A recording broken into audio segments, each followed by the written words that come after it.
See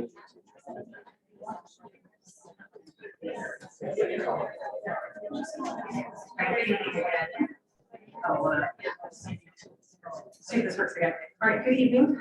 This is a meeting of the Board of Education in public with the purpose of conducting school district's business and is not to be considered a public community meeting. There is time for public participation during the meeting as indicated in the agenda that is provided on the website.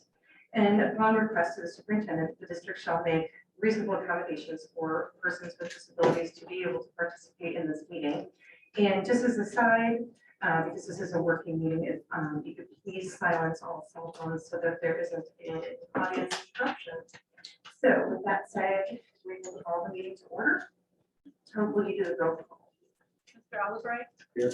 Mr. Arnold. Mrs. Bruderly. Here. Mrs. Greatorex. Here. Ms. Angus. Here. Mr. Lundy. Here. Mrs. Awera. Here. Mr. Naughton. Mr. Patel. Here. We'll move on to the approval of the meeting minutes from April 25th, 2022, which was included in your packet. I move that the Board of Education approve the minutes from 4/25 as presented. I'll second. It's been moved and seconded. Is there any discussion?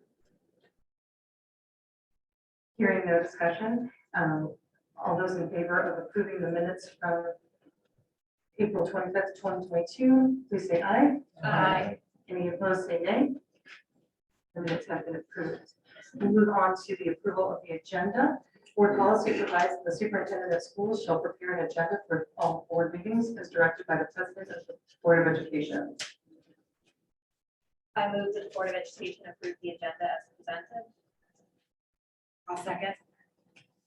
It's been moved and seconded. Is there any discussion?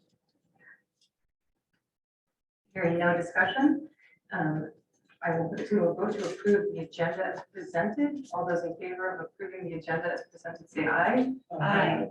Any opposed, say nay. It has been approved. We move on to school presentations. We have this South and West Washington Consortium for technical education. So we have Dr. Ryan Lowe here from South and West Washington Consortium to talk about all of the different career technical programs we offer to our kids at Dexter. And he can explain a little bit about the consortium. He is the director. He's technically a Saline employee. We'll forgive him when I'm staying in the room. Thank you. Go Reds. So, but really thankful he could take the time tonight to talk about what we offer to our kids. And we have some great programs. Thanks, Dr. Timmis. Thanks for the invite to be here tonight, and to the Board of Education for allowing me a few minutes this evening to discuss the career technical education offerings that are provided to Dexter students. The consortium is made up of Chelsea, Dexter, Manchester, Milan, Lincoln, and Saline schools. And certainly we leverage all of the resources to provide to all 6 districts in the consortium what we could not do alone in one district. Certainly an interesting last 2.5 years for all of us in education, and career technical education was no exception. I arrived at the consortium in January of 2020. 10 weeks later, we had shut down that year, trying to complete the year. But then the last couple of years, just providing career technical education in a hybrid setting with 6 different districts, 6 different schedules, different async days, some virtual, some not. So we persevered through that. Tonight, I'd just like to walk through what we've done this year to really promote our career technical education offerings, talk about how we've expanded programming for students, including those at Dexter, and how we're serving the students across the consortium. Chris, if you want to move to. So we really tried to go with the mantra, we're preparing tomorrow's essential employees today. We offer well over 20 programs, and each of those programs prepare students where there is a vital need for employees today. And we'll talk about a few of those offerings and our connection with business industry.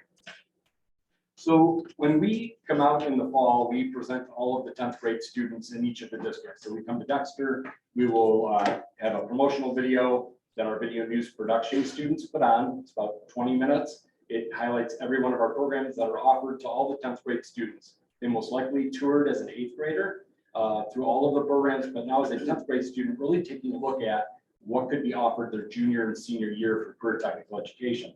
All of these being year-long courses. Immediately following that promotional video to get excited about some of the programs, we decided to offer an SWWC open house in business showcase. Knowing that the businesses needed vital employees at that point in time, we decided to bring them in to speak to the students and talk about the offerings that are available to students if they graduate with a certificate, if they graduate, go on to a 2-year degree, or go on to a 4-year degree. And we call those stackable credentials, that students can graduate with a CNA certificate out of our health science program, go on to Washtenaw to become an X-ray tech, or they can go on a 4-year nursing degree at U of M. In all of our programs, we're really looking at that stackable credentials approach. So we invited all of our parents, students in, not only the sophomores that were looking at programs, but also the currently enrolled 11th and 12th grade students to meet with employers. We kind of made it an engaging evening. So they were able to walk in, take a picture in front of a green screen, make a make and take in our culinary lab, talk to Washtenaw Community College, other colleges and universities about free college credit. And it was a huge success. Chris, if you go on to the next. Here's a flyer that we had. It was November 30th, just about at the end of the first try. One more, Chris. And so we had 250 students, 11th and 12th graders. We had about 40 business industry, everything from Bear Aerospace to Chelsea Lumber Company, with John Daniels speaking on behalf of that industry, to Lefty's Cheesesteak out of Ann Arbor, so culinary pieces too. Like I say, Saline Area Chamber of Commerce sponsored that because the area chamber is well beyond the Saline border. We captured Chelsea and Dexter, Milan, Manchester schools as well. So after that, we invite the sophomores back to take a closer look at 2 districts that they may be interested in, and then they apply right before Christmas break. And we knew from the very onset when the applications opened that we were going to have significant demand for our programs. Now, as I mentioned earlier, COVID did hit us hard, career technical education, because we could not promote the programs for them to see and smell and culinary taste and feel and what might be offered. But we came back. And so when we started to receive these applications, we said, we need to expand programming and do that quickly. You can see just in Dexter alone for the fall, there's 100 students enrolled in the following programs.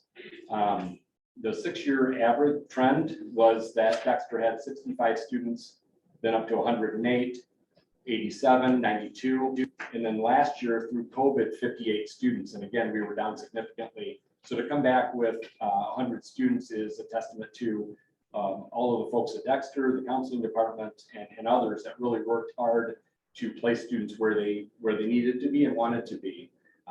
So we were really pleased with that. Yeah, can we take a second to look at these the different programs we have kids in? This is why we work in a consortium, is for us to be able to staff and maintain an entire course load for an entire day of some of these courses is not realistic. But we do have kids that would like to do cosmetology, kids that would like culinary arts. We have welding, they're gonna walk out like $100,000. But we don't have 2 full courses of kids in Dexter High School that want to be welders. Collectively, we have enough kids. Yeah. So there's a few programs that are offered elsewhere. Dennis Stockwell teaches graphics here at Dexter. We have health science, cybersecurity, IT, and exercise science and robotics at Chelsea in their CTE center. We have the cosmetology program, which is across from the high school. It has a storefront and they serve clients. So they're across US 12 and Saline. And our Habitat partnership with building trades, we pivoted a couple years ago, went from building homes to actually working with Habitat for Humanity at Huron Valley. Renovated 1 home last year, even through COVID. We're doing 2 homes this year. It was a great move before COVID, even smarter move during COVID with the supply chain issues that we're having and the cost of expenses. So those are off-site locations that we have where we offer CT programming. So we decided we had 81 students, for instance, that applied for health science. We offer health science in the morning, and in the afternoon, there's 20 students in each of the sessions. So 40 students out of the 81 would get health science, and we knew that wasn't enough, especially with the demand we have for health care at this point in time. So we started to look at other programs and how we could pivot these to really meet the needs of college and career. For instance, we had taught a traditional accounting class at Saline, at the Saline location for the consortium. And we hired a new teacher who said, I really think we need entrepreneurship, business, and finance. Really teaching logistics, supply chain, project management, but using the accounting principles to tie in the real life experiences that students wanted.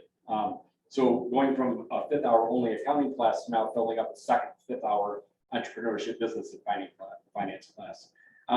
As Chris said, our welding classes are packed. And so we have welding, we have architectural CAD. We really wanted the three-legged stool to be very strong. And we looked at computer integrated manufacturing, which is more of a machining side of things. So even though a student may not their junior year get into welding right away, they could take computer integrated manufacturing their junior year, then go to welding their senior year and really be a marketable student. We have students that are National Merit finalists. We have students that are on waitlist for MIT that want to go on a 4-year, but they want that real life experience through their high school experience. Cybersecurity is going to be offered as a new state approved program in the fall. We have robotics entering the 2nd year, cosmetology. We have our consortium in the morning, and then Ann Arbor uses that facility in the afternoon. We also are offering the opportunity to take a collision repair class if you'd like. We have not done that in the past. And then finally, to meet the needs of those 41 students who did not get into health science, we're offering a new exercise science program this fall that is an introduction to athletic training, physical therapy, and EMT. And that'll be a year-long class for students. So those 41 students had the first right of refusal to get into that program. Really a strong connection with business industry. Right here, you see Evan, he's a student intern in our marketing class interviewing Cindy Elliott. Cindy Elliott is the president of IHA. She's a Milan High School graduate and also came out of our health occupations program. She came to me and said, any one of your juniors that comes out of your health science program successfully, we'd love to have as a paid intern for a portion of their senior year schedule at any location in any area of their interest. And she said, Brian, beyond health sciences, we'd love to have IT, building maintenance, and 1,000 other positions. So we're really trying to fill that niche.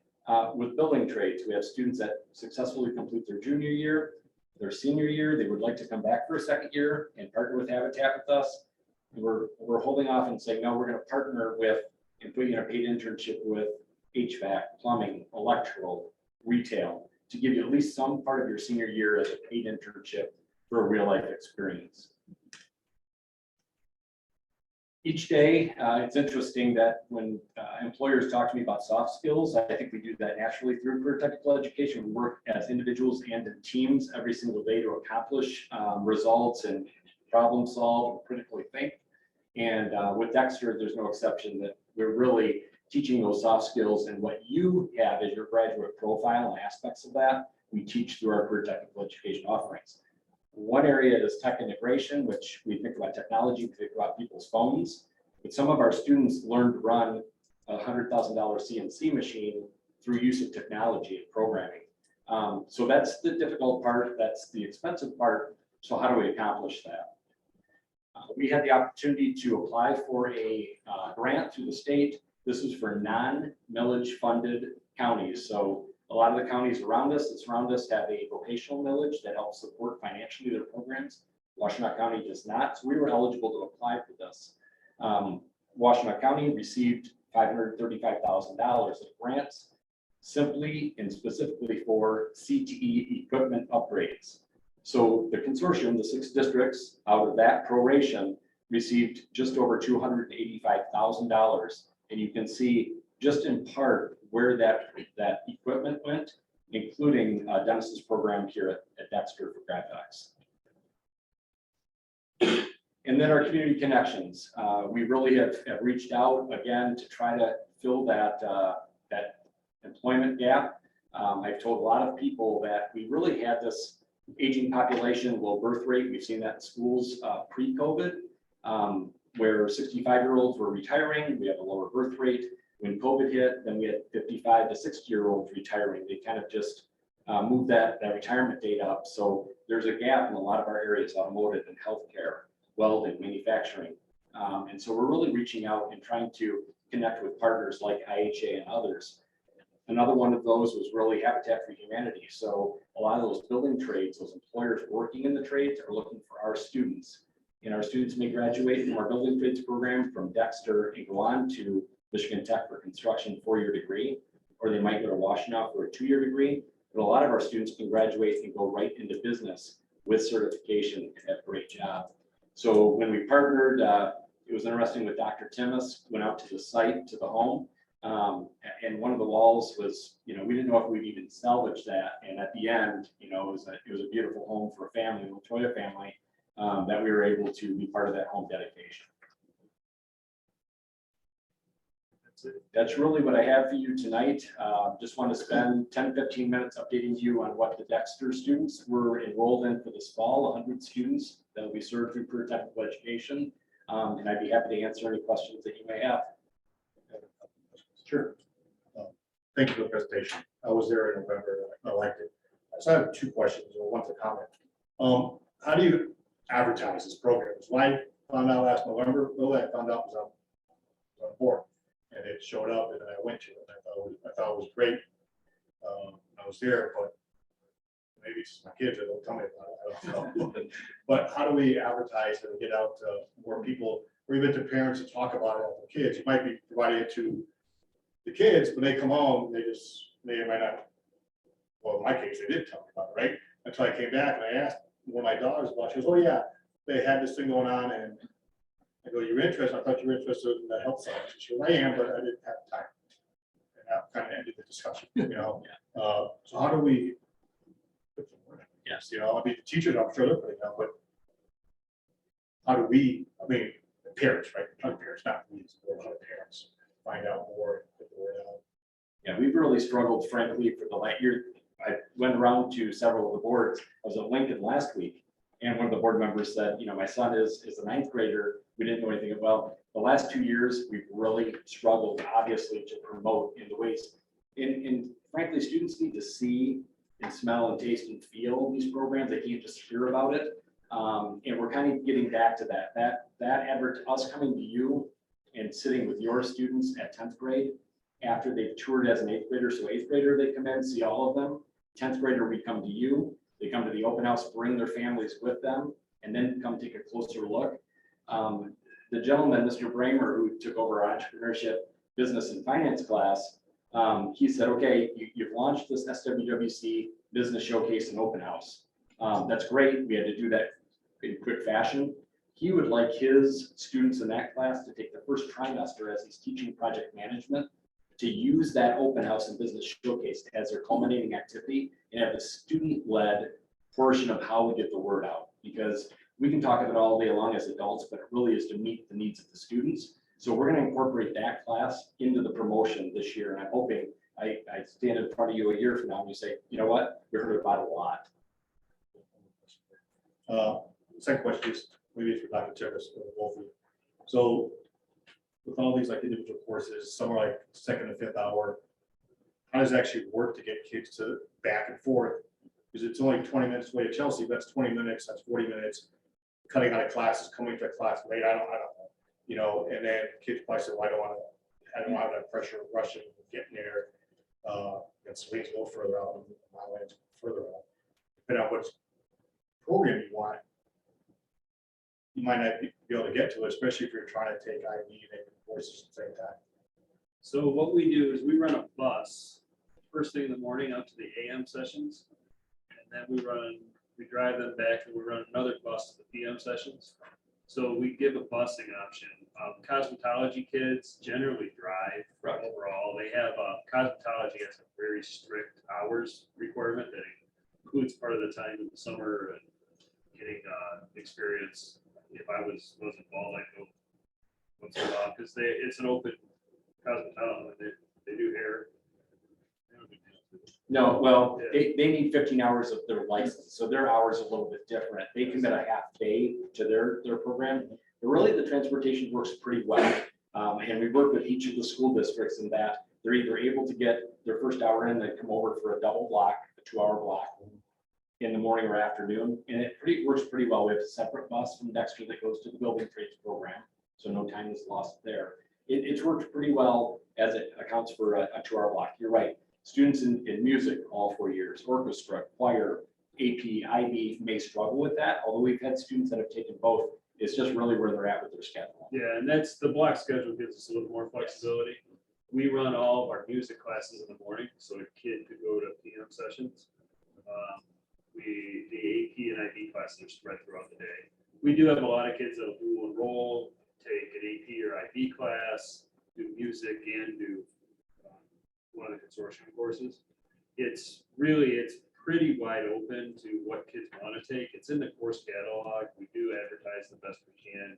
It's when parents and kids pick selections of courses, it's in there. The counselors meet with kids and talk about it. We are always looking at new courses we can offer. It really comes down to finding a teacher that is interested and certified. But it's responsive. We're looking at adding more courses down the road and building with the block schedule change. We can build better feeder courses, which would be nice. We give kids an opportunity to try some things in 9th and 10th grade that they may find that they're interested in. But we have 100 slots. We take up a pretty good percentage of the slots in the consortium, proportionately for our enrollment. It's a great program. There's a ton of kids that find what they like, and we find ways to get creative to offer them other options. I mean, the PM sessions, we just did that 2 years ago, I think. Yeah. And then Chelsea had some open space, so we've tried to find ways to, because they've shrunk so much in enrollment, they have open building space. So that's why some of the programs ended up over there. We've been looking at what we can do to set up options east side and west side of the county, and what we can offer locally here. Like we offer GraphX. We have kids in that class. We also offer a graphic design courses in that same program, and we give kids lots of experience and great opportunities right in our high school. We'd like to expand more, but our kids are not.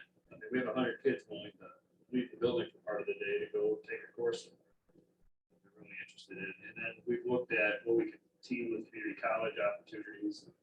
We're continuing to build upon and open up more access for kids that have interest.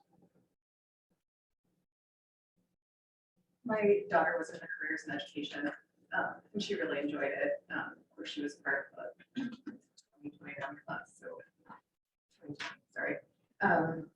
So she got it cut short a little bit, but she really did enjoy it. And then I was just in a water polo tournament in Saline, and just to see the setup of the stores and everything. And well, it wasn't in action because it was on the weekend. You could see that there's a lot of pride in the programs that are there. Thank you. Do we have any teachers who teach coding or robotics that are here today? Thank you very much. Really appreciate you allowing me 20, 25 minutes of board meeting, and look forward to working with all the Dexter students in the fall. Thank you very much. Thank you.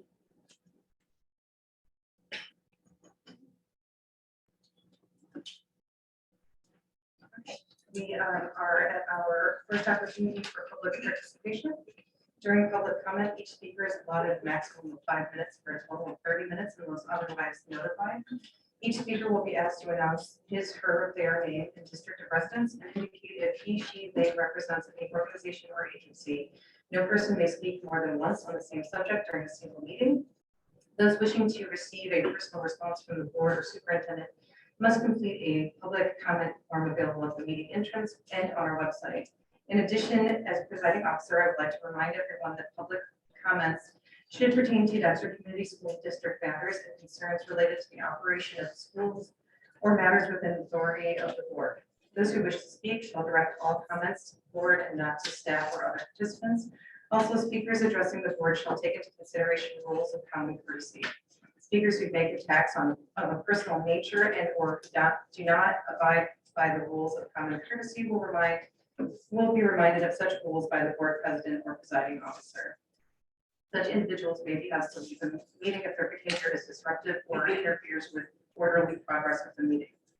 Also, please understand that board members do not respond to public comments, but we will listen very carefully and follow up as appropriate. If there is an immediate need for clarification, we will do so after the speaker's allotted time. I have 2 green sheets, so we'll start there first. And I'm going to say your name, even though I really desperately want to call you Mr. Schwinner. Rich Schwinner is the first person I have. Thank you.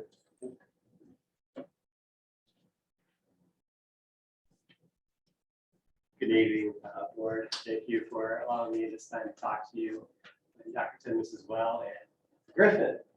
And I had Griffin as a student, outstanding student in 8th grade. I'm sure you are now too. It's no surprise that you're here today. It's nice to see you. Well, I'm here. I wish I was here to talk to you about how amazing this year has been with building relationships with students and seeing their faces for the first time and having them see our faces for the first time.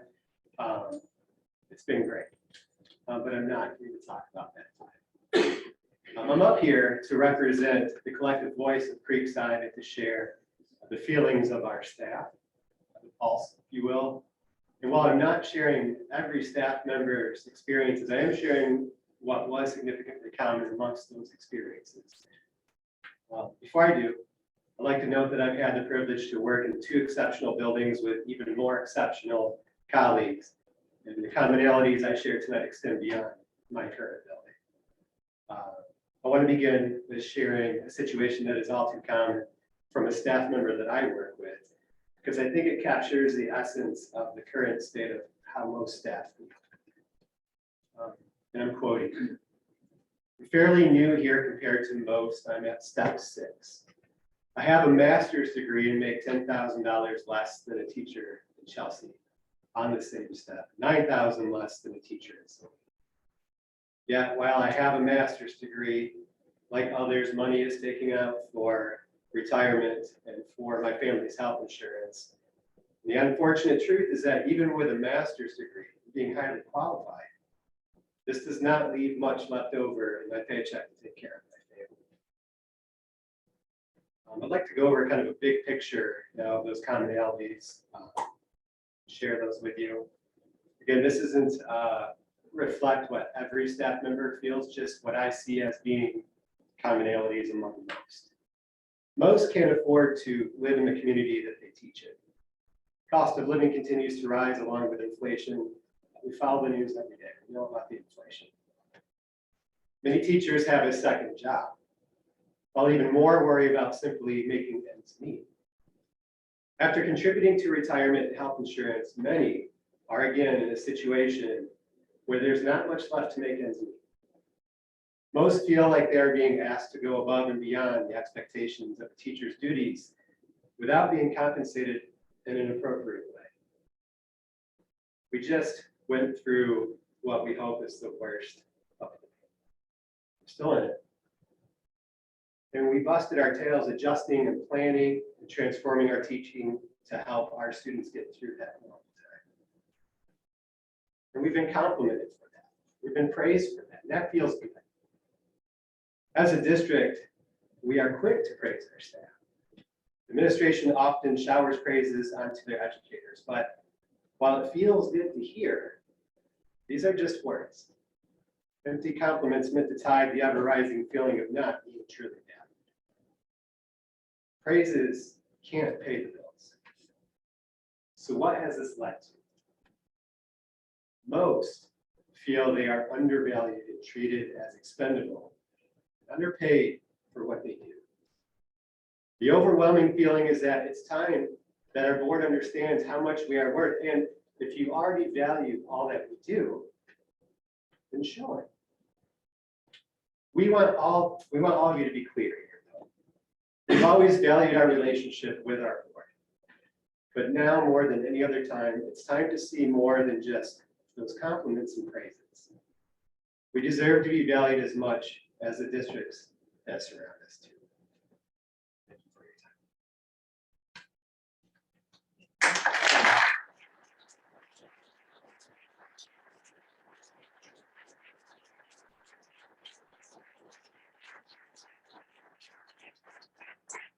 The next green sheet I have is from Amy Ross.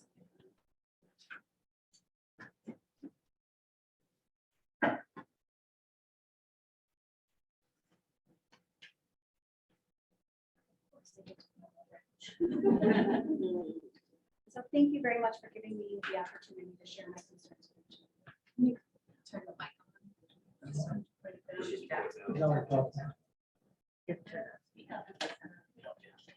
Oh, There we go. Yeah. Green light means go. So thank you for allowing me the opportunity to share my concerns with you. My name is Amy Rouse, and while I live in the Manchester School District, I have a daughter that attends Dexter schools. I'm also an educator for the past 24 years within the district. I'm very concerned that we will lose staff in the near future to neighboring districts because we have not kept up with a competitive pay schedule. A new teacher could make approximately 10% more in just their first year. As a veteran teacher with 24 years of dedication to this district, it's hard to see that in an open position in Saline right now, if they only gave me credit for half of my years of service and paid me or only recognized less education, only a master's and I have beyond that, I would still make about the same. Administration has said that they aren't concerned about losing staff to neighboring districts because we're a destination district. But are we? The most recent US News and World Report rankings of high schools show Saline at number 20, Chelsea at number 30, and Dexter at number 45. Just last week, I was looking for openings on the WISD website. There are many openings in Washtenaw County and more to come, including Saline and Chelsea within my area of certification. Without a fair and competitive salary schedule, our district could lose staff and potential new hires to other schools within our area. In addition, it was hard not to recognize the difference in available paraeducator positions. Neighboring districts had between 0 and 3 open paraeducator positions. Dexter had 8. My understanding is that DESPA's pay schedule and their benefit packages is also far behind those in neighboring districts. I hope you'll consider these concerns as you continue to negotiate with both the DEA and DESPA.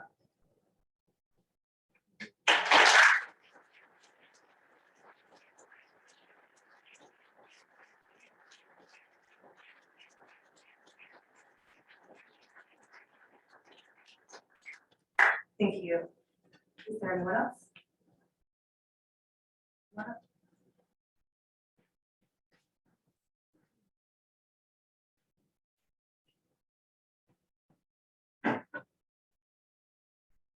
Hi, my name is Carissa Keller, and I am a parent in the community.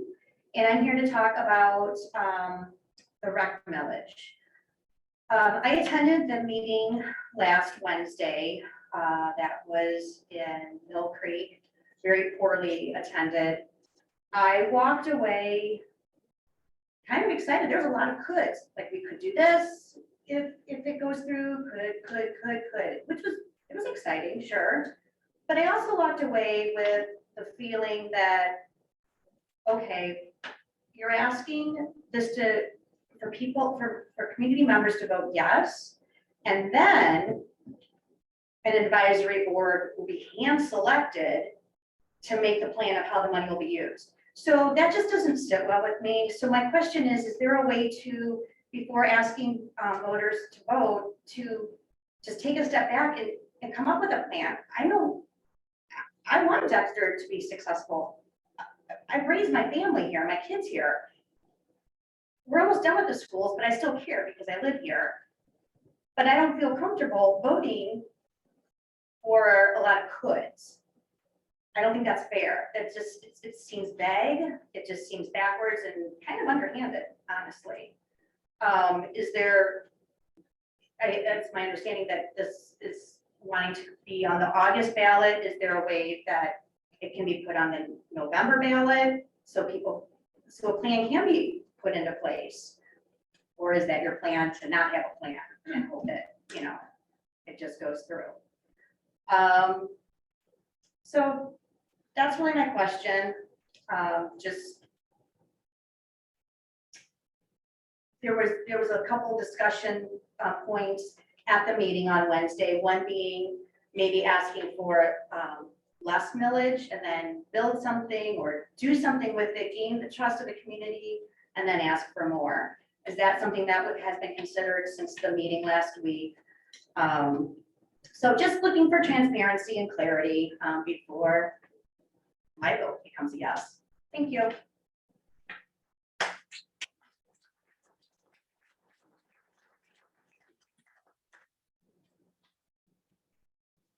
there anyone else who would like to speak?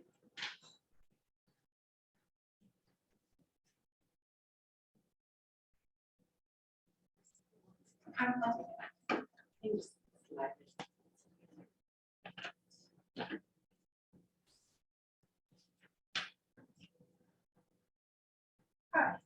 my name is Stacy Ring.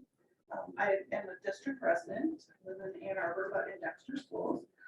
I'm also a recently retired staff member of 20 years, and my 4 kids are 4th generation Dexter graduates, 2 of whom were consortium kids who own their own business, so that's kind of exciting.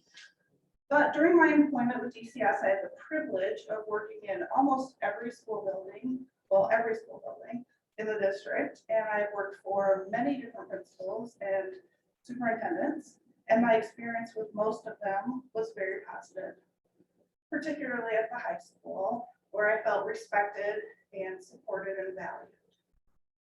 And I think that most district employees would probably say the same. The respect, support, and sense of value from central office administrators, HR, and the Board of Education has maybe not been as strong.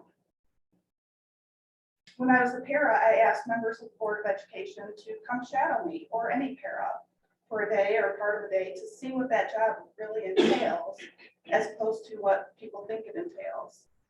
And that never happened. And as a secretary, I begged the HR office and the director of office management for some support in our buildings.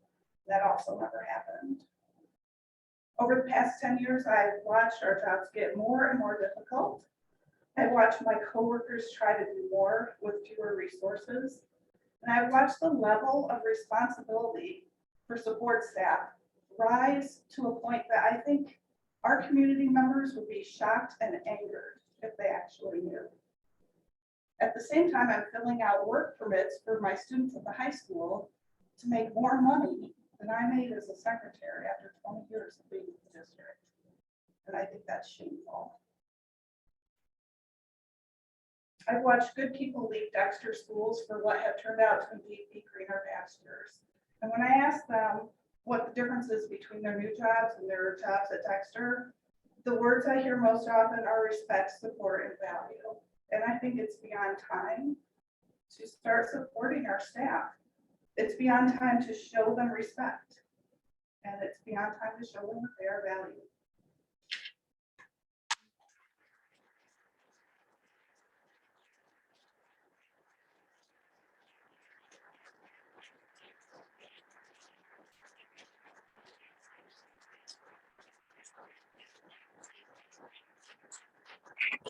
Thank you. Is there anyone else?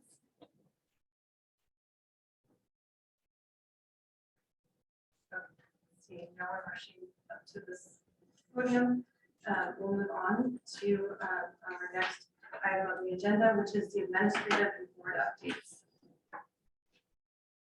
Dr. Timmons.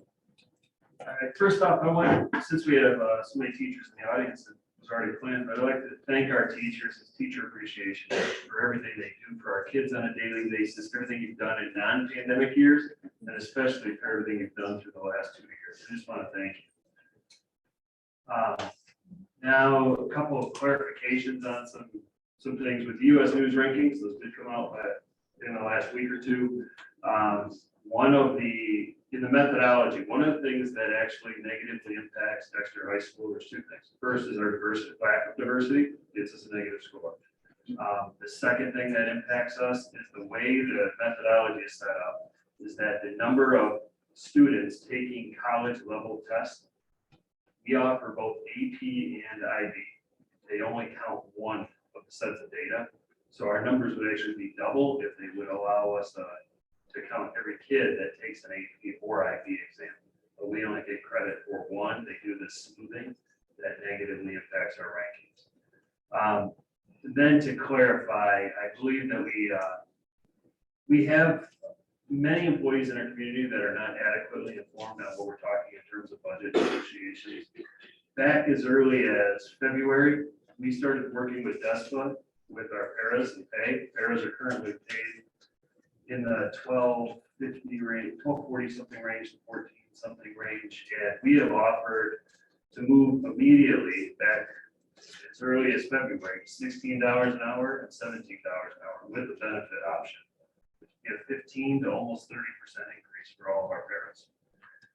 With teachers, we value our teachers, and we know we need to pay more, and we have an ability to structurally pay more, and then to build other ways to get money to help ease through paying bills. Our steps next year would cost $656,000 for just the step increases, and every 1% on schedule is $268,000. We have been talking about as much as a $1.6 million structural increase, about $500,000 non-structural pay to teachers, an increase for all special ed teachers, and an increase in our starting pay. It would be the biggest increase that Dexter Community Schools has been able to do over 20 years. So I just want to set the record straight that it's not that the board is not valuing staff. We are working through how to negotiate those amounts and what those amounts equal for individuals. So that's where we're at. Thank you.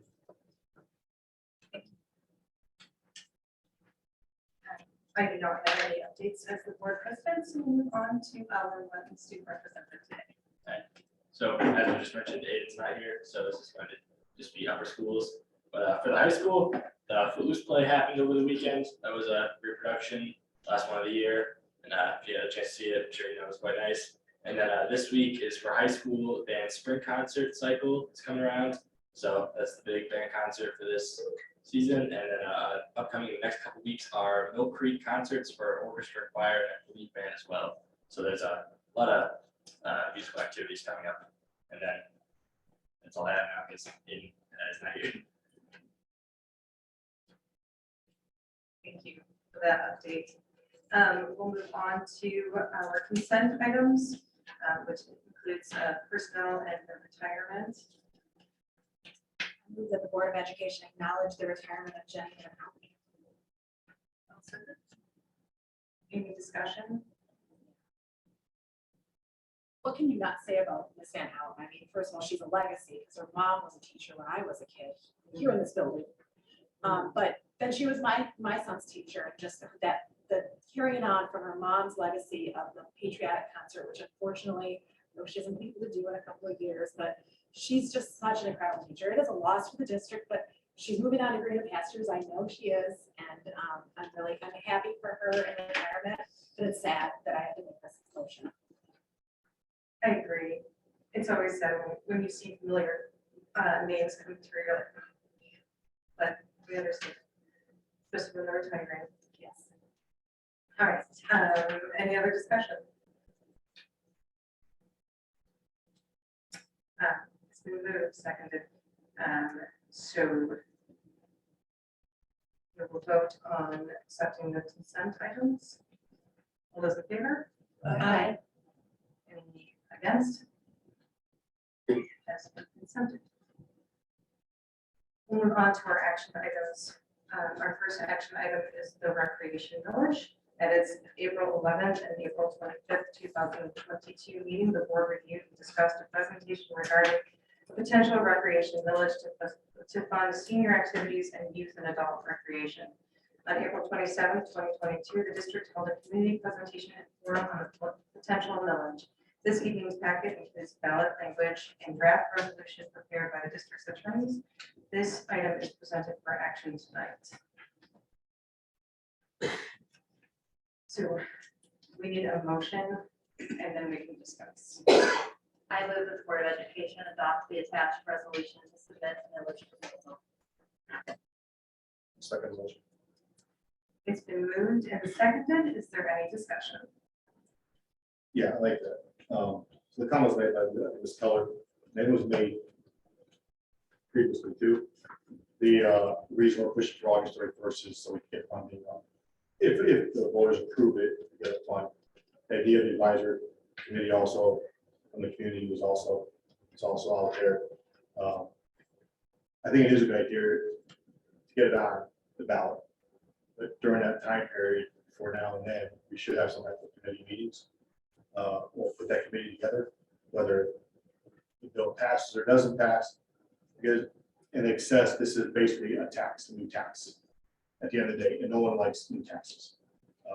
You know, need not be Michigan. Originally, I had a hard time understanding the millage program, and I always would go to the town hall. I said, you know, what is this, a new tax? They said, no, it's an old tax. It's just extended. But my taxes go up, so I don't, you know, it is what it is. But being a new millage, right? And people understand that, they're gonna want to know what they're getting. So if we think we want this to get passed, so it doesn't get passed in August, you got 5 to 10 years probably try to do that. Or, you know, people, so. I know that the seniors have gotten together, different people have talked about it. Bringing them all together, bring something we put in the sun time. I know we didn't talk about how we advertise it. You know, recommend that get sooner before the school year ends, because once everyone goes on vacation, you know, people on vacation, you know, no one's gonna see it until they see it in their vote. And not too many people vote in August.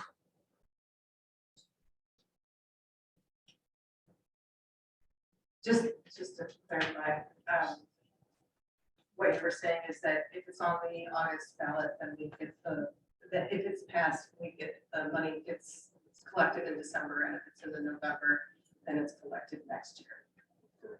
So it puts the speed on when we get the money and can put it into use is really the timing of it. I agree with you that I would like to have something that is very concise and be able to present back to the community of what they are voting for. I know at the community meeting, you know, there was a lot of talk about we have a lot of pie in the sky sort of dreams for all this money, and quite frankly, if you look at it, probably building the building isn't going to happen in the first year. To me, what is most important is, and this is because I've gone to several meetings, the Dexter Forum, and just heard that our senior center is basically non-existent. And as you said a couple of times, our seniors fundraise for their own senior centers. They're out there doing bake sales and brunch sales, and they get a very little stipend from the city and the communities that they serve. And it would be really nice to be able to give something back to the seniors who have, you know, really created a foundation of community here. So I know that that is what is most important to me as we look at this millage, which I know that coming from the school board seems a little weird, but again, seniors support our community schools when they go out to vote. And I believe it's very important to make sure that they are taken care of. So that to me is one of the reasons that I would be in favor of this. I also know that another point I want to make is, yes, we have a senior center, and yes, it runs, but it runs on very bare bones, and they are doing the best they can. If you didn't know this, the Dexter Wellness Center actually provides all of their fitness. They provide the instructors and pay for the instructors. And I know this because I work for the Dexter Wellness Center and provide the instructors. So that is something that, you know, our community gives back to and has that outreach. But it would be nice if, you know, if they wanted something more, they could be on that if they wanted to. They are really at the mercy of how many instructors I have, or that are, you know, available at the time. And just like everywhere, there's short staff. Speaking of short staff, I think the other important thing to think about here is our community education and the programs that we can provide. And again, it's another thing that is it runs and runs well. But it is bare bones, and any money that isn't made or collected through the fees comes from the very small pot that comes from general education. And I think that it's a really important thing to be able to offer the community programs and all sorts of programs, not just athletics, but robotics and dog obedience and yoga and mindful activities, financial planning to the community at low or no cost at all. I think that is something that this millage would help. I grew up in Dearborn, and every summer we went up to every park, and there was always some sort of activity that you went to. All the schools were free. I don't know if anybody grew up in a city, but you got a little tag and you type and you sewed it to your bathing suit, and that's how you got it. That was your deal. So it was shocking to me, really, honestly, when I moved to Dexter and didn't have anything that was free to kids or even to the community. So that is, and I totally jumped the gun and didn't let anybody else discuss this first, which I usually try to do. So anyway, go ahead. That was it. I guess I just want to say a few things. In listening to the community meeting last week, I was struck by just a couple of things that I felt like we should maybe just throw out there. And these are my own personal thoughts, but the first is that people asked, whether it was at the meeting or me afterwards, they asked about why are you doing 1 mil? Why are you doing it for 20 years? I guess my personal feeling is that this is a lot of work and it's a lot of, call it overhead or resources for everyone to sort of come up with a plan. And I feel like if we're going to do this, we should do it. The follow-up to that is a lot of interest groups have approached the district. And from looking at the survey results, there are a lot of groups, in addition to the seniors, whether it's theater and robotics, who have approached us looking for part of the funding of this. So to me, it makes it more convincing that there is a need that this might fill.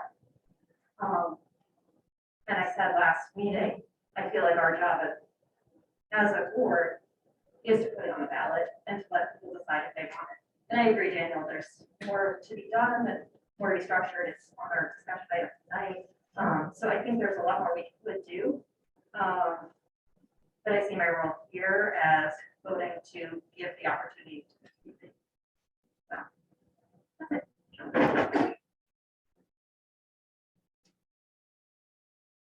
so that's it. All right, so conceptually, the recreation millage, it's called a recreation millage because that's what's in state law for a recreational authority to be created. For a school district, the only way a recreation millage can happen is by a municipality or a collection of municipalities or a school district or collection of school districts. The way our 84 square miles are set up, we have the city of Dexter is 2 square miles. We own a half square mile of land in the city. So the city of Dexter could do its own recreation millage, but only service the city of Dexter. We cut through parts of different municipalities as far as the other 8 townships. So the only way to generate what turns into a multi-generational activities millage is for the board to authorize under the recreation authority laws to go forward with the millage.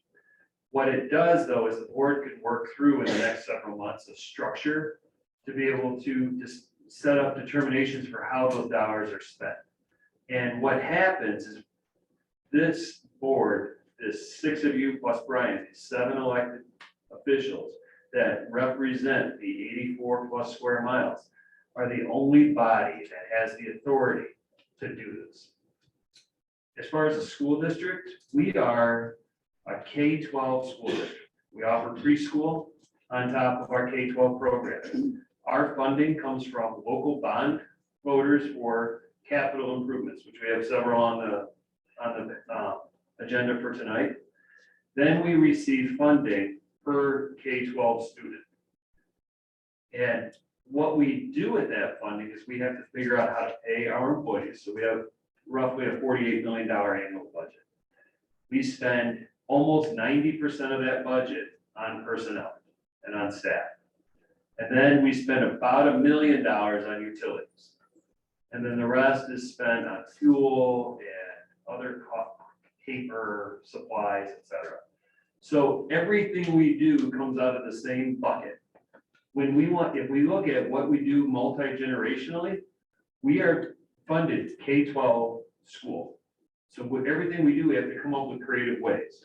So we do fee-based, and if you look, we work with our community, we use the bonds to improve the community for the facility so that community groups can use them. And you look across the street, there's 4 games going that Little League are running. There's lacrosse was in the back. There's something going on at the high school. Is it lacrosse too? Activities everywhere. A lot, that's actually our program at least.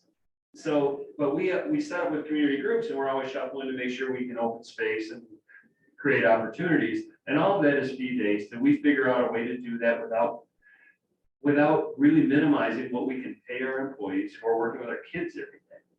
And then what we've done historically is we've worked with the Dexter Senior Center because we were the only governmental entity that was willing to be able to support the Dexter Senior Center by giving space for $1 a year. No matter what happens as part of that agreement with selling Copeland, was we would not leave them hanging. So they could move into Bates, we could move into a future facility somewhere on the campus. We're not going to leave the seniors hanging.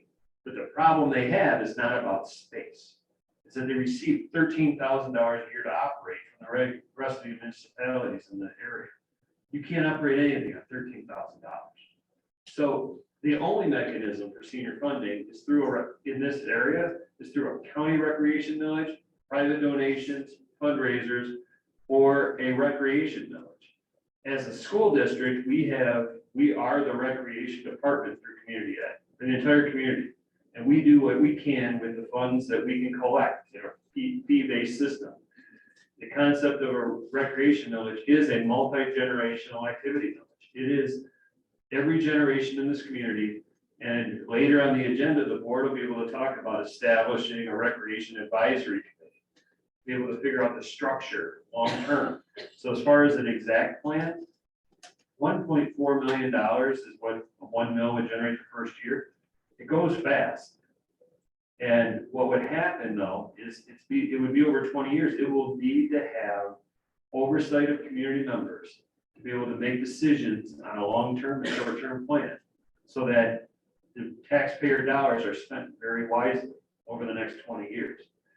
This board has the ability to create that structure and the ability to put on a recreation millage. And as Mara, as you pointed out, going for a vote in August allows tax revenues to be collected for the full 2023 year. In November, pushes it back a year. So what happens is if we're going to do the work and be able to set up the structure, going in August or November, the August date is an even year, it's a primary election. We will have a significant number of voters. We have enough time to inform voters what the decision, or so they can make an informed decision. And then in that time between now and then, we will spend time building the structures, getting the information out. But the first step is whether to put it on a ballot or not.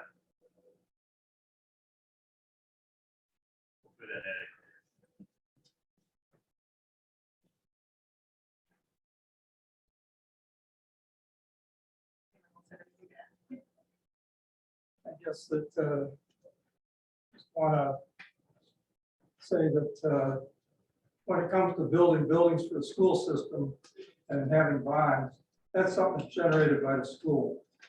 In this case, we are really responding to an interest in the community, which addresses quality of life in the community. And it's really, instead of us driving this, we are responding to something that's been indicated the community wants. And the other time that I've seen this happen while I've been here is on the pool. Schools are happy to have that. The schools would be happy to see the recreation millage because it would help opportunities for kids as well as all ages. But there were people in the community that drove the community pool. There are people in the community that are driving this.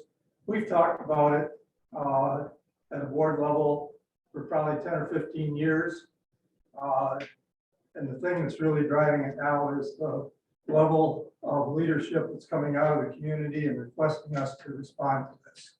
So in addition to everything else I've heard, I think that's a key point in why the board is involved in this.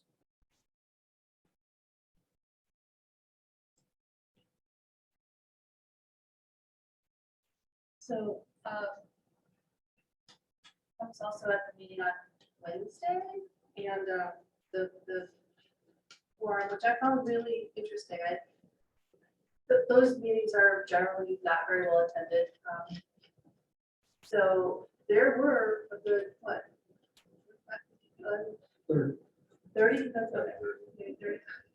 It was better than many meetings that I've been to, so that was good to see. But there were some very interesting points that I really appreciated the perspectives that were brought up in the meeting. And one of them was the concept of approving a smaller, sorry, I said silence at the beginning. that's my dad, he had COVID and I put him on emergency contact. Just Anytime. anytime. Oh, no. Sorry, Dad, I can't talk about it. Sorry, I'm sorry. I had it on silent, but he's an emergency contact. That's so embarrassing. Pardon. I gotta call back. Okay, so it was a really good meeting, and the concept of doing a needs assessment and understanding where the dollars will go and all of that is, I found very compelling and interesting, and I would love to do that. It sounds like there's been a lot of that has been done already, and in terms of clearly there's a need for the senior center. I know that the community has expressed needs for additional programming over the years. I would like to understand why we can't do, and I understand the industry's version of floating a millage at this point. And being able to plan for the long term, that's a good thing. But plans change, so it's also needs to be flexible. So just wondering, I would like to hear the discussion about why a full mill now versus a half a mill. Where that is. But I clearly support the senior center, and I do think that we need more education as a community around the plans and outcome. That was my question.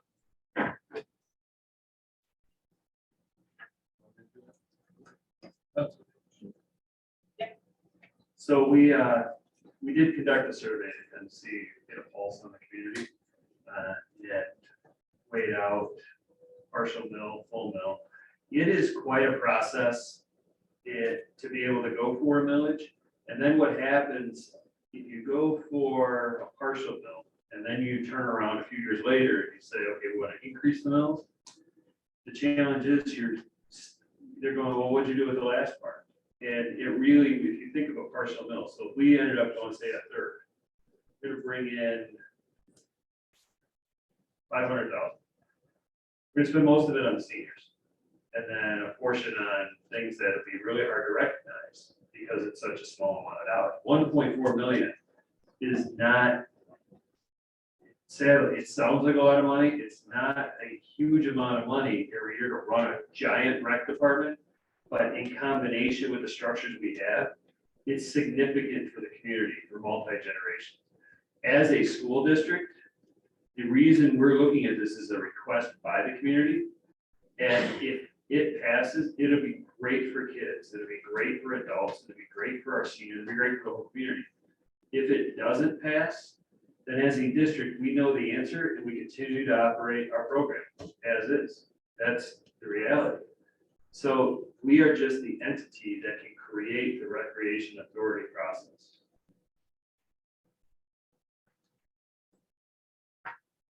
Thank you. I think that's important.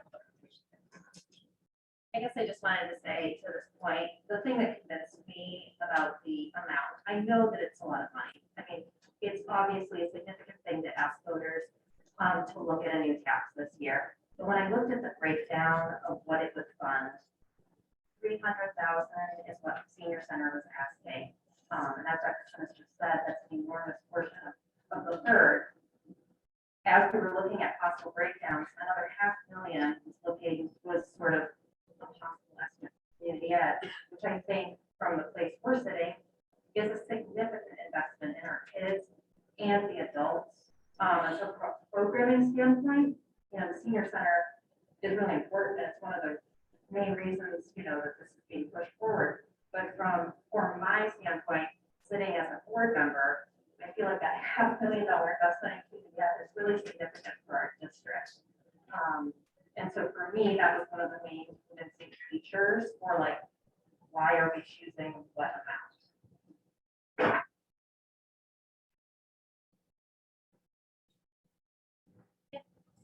I guess I would add that, I think people pretty well understand that the schools are the recreation leader in the community.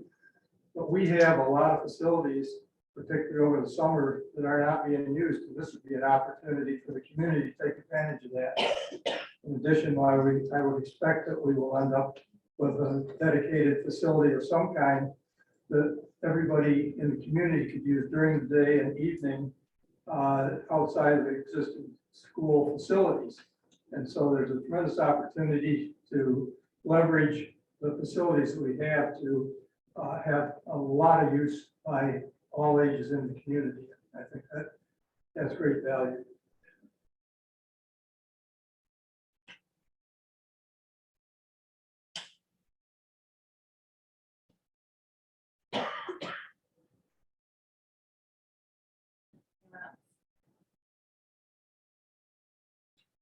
All right. It has been moved and seconded that the Board of Education adopt the attached resolution to submit the village proposal.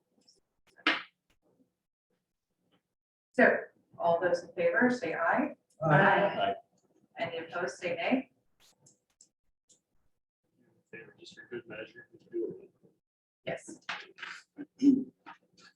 Mr. Albright, Yes. Mrs. Burgerly, Aye. Mrs. Greatorex, Aye. Mrs. Angus. Aye. Mr. Mundy. Aye. Mrs. Guerra. Aye.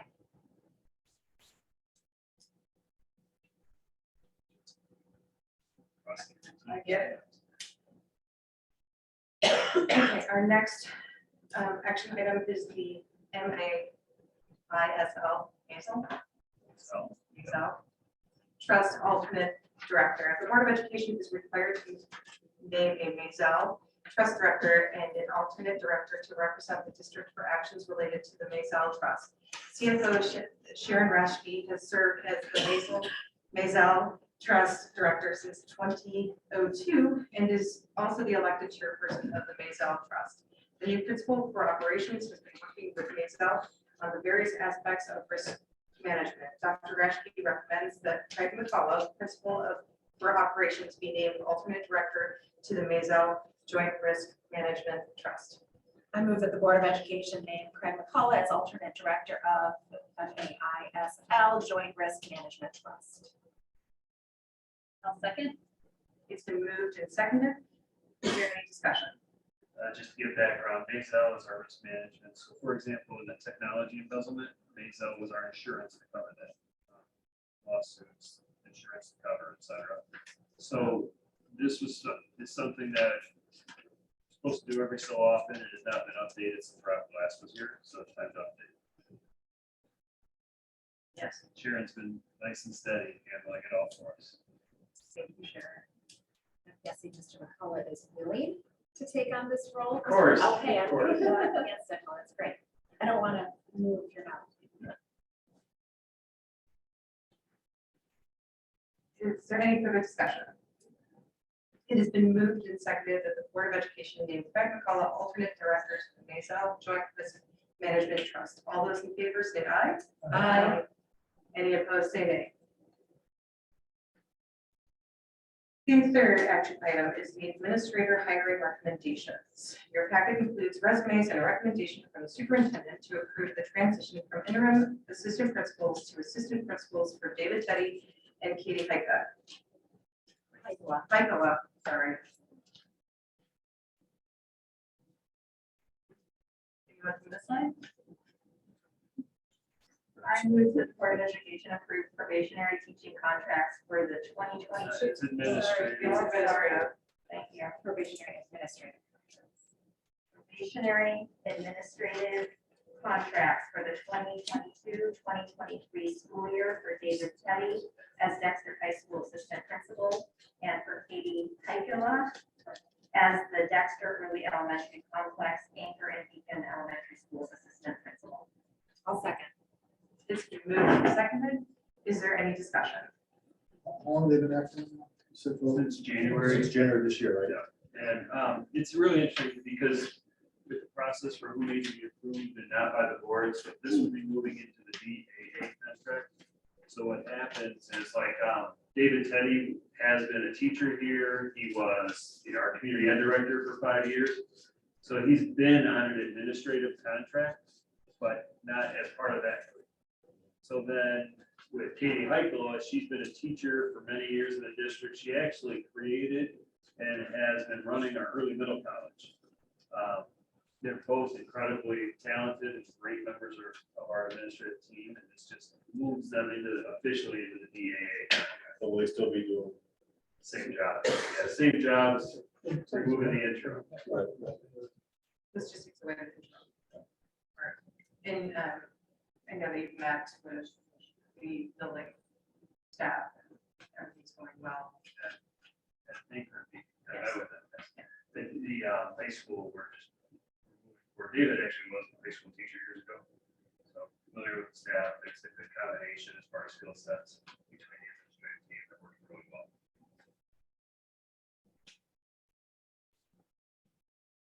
Is there any further discussion? Right, it's been moved and seconded. We'll put to a vote. If there's no more discussion, all those in favor, say aye. Aye. Any opposed, say nay. Approved.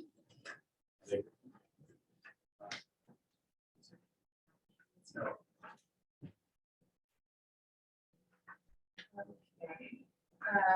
Next is the administrator salary level recommendations.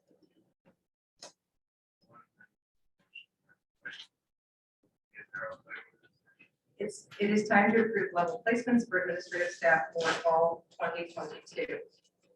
Your packet includes a memo from the superintendent recommending approval of the attached level placements with the amendment.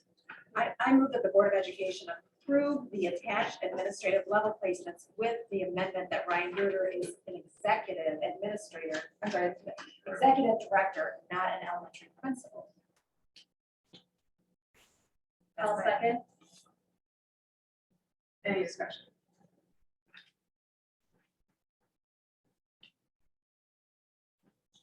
There's no changes here besides what we just talked about. correct. It's been moved to discuss, seconded, there's very little discussion. And so I will go to a vote. All those in favor to approve the attached administrative level placements with the mentioned amendment, say aye. Aye. All those opposed, say nay. Has been passed. All right. Moving on. The Anchor Beacon course proposal. At the April 25th Board of Education, the Board of Education reviewed the proposal for launch. Design thinking course for the Dexter Early Elementary Complex starting fall 2022 to 2023. As always, we need a motion and a second before we go into discussion. I move that the Board of Education approve the launch course proposal for the Dexter Early Elementary Complex for the 2022-2023 school year. I'll second. It's been moved and seconded. Discussion. Do we want to have, And Mr. Bruder back there, if you'd like to come up and ask him anything you ever dreamed.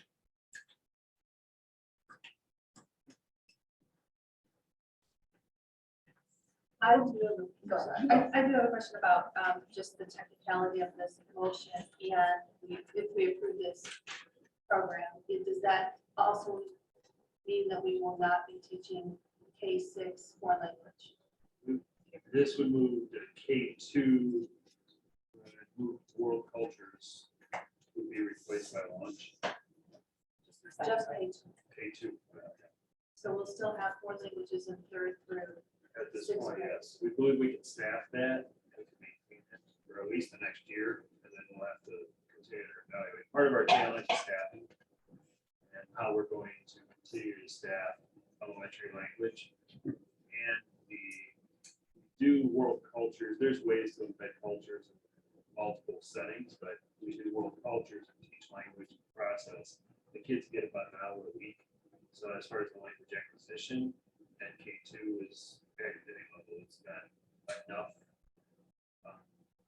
exposure, but it's exposure to language. One of the challenges we've run into, and part of the reason we moved to Mandarin years ago is because we could not find enough elementary certified Spanish teachers. So we were going through iterations of, we do world cultures with German, and we do world cultures with French, and we do some Spanish, and then we tried to get to Spanish, but we couldn't staff it all. We've turned over teachers several times. It's just, there's very few. I think one year there were 10 graduates total elementary certified in Spanish. So we found we were able to attract and be able to retain some Mandarin speaking teachers as they moved up, because the group that started it is now in 6th grade. We're offering 3 sections of Mandarin in 7th grade. So we're taking the same 2 teachers kind of moving them up. So this is where we're at, kind of this crossroads. Okay, what do you do? I mean, I will say, I saw a lot of concern that we would be not having this in K through 2. So I think I posed this before, is there a way for us to kind of bridge even some of the, I'll say, Cassie's getting the basics of Mandarin right now, came home and put on the fridge, it was the, grandma and grandpa, mom and dad. Are we able to do that in the launch perhaps, that they get a little bit of the basic of some language, even just in one aspect? Because I think that would probably alleviate some of the concerns of the community as to, because having K through 12 language is so cool. Yeah, it is a great opportunity. I think that while language acquisition wouldn't be the primary emphasis of the launch program, just like our amazing teachers do every day, there's opportunity to integrate. There's opportunity to, when I was in the Young 5 through 2 building, walking through the halls, often I hear teachers using different languages other than English in their classroom, whether it's speaking Spanish, counting. So I think that there absolutely is the opportunity throughout the building to continue to promote world language, but it wouldn't be the primary focus of launch, but absolutely there'd be opportunity. Thank you so much. And this would go into effect next year, right? Yeah, good question. We're looking to start this next year for young 5 through 2nd graders. After presenting to the young 5 through 2nd grade staff, we definitely have some people that are interested and we are ready to run with the project. So we would be ready by this fall, absolutely. Okay, thank you. So you're going to integrate this program, right into the normal curriculum? That's the plan? Yeah, good. Across different, or what are you going to take away? Good question. So world languages, world cultures in the kindergarten through 2nd grade, due to some staffing projections and concerns, we are going to move that out of kindergarten through 2nd grade. So the special, it will be replaced with launch, which will be a new special for all young 5 through 2nd graders. The teaching of launch, the design thinking process, is something that our staff at all K2 young 5 would be able to support and reiterate in their classes. This is a special class.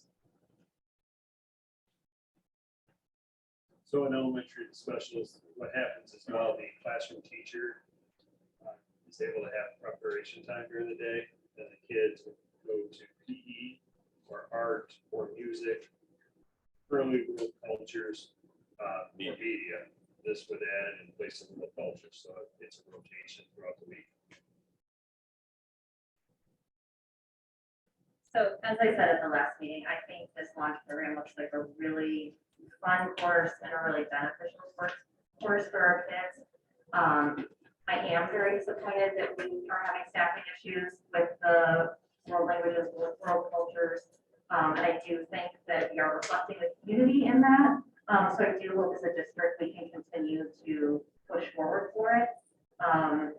At the same time, I recognize there is a need and a gap in our school day, and I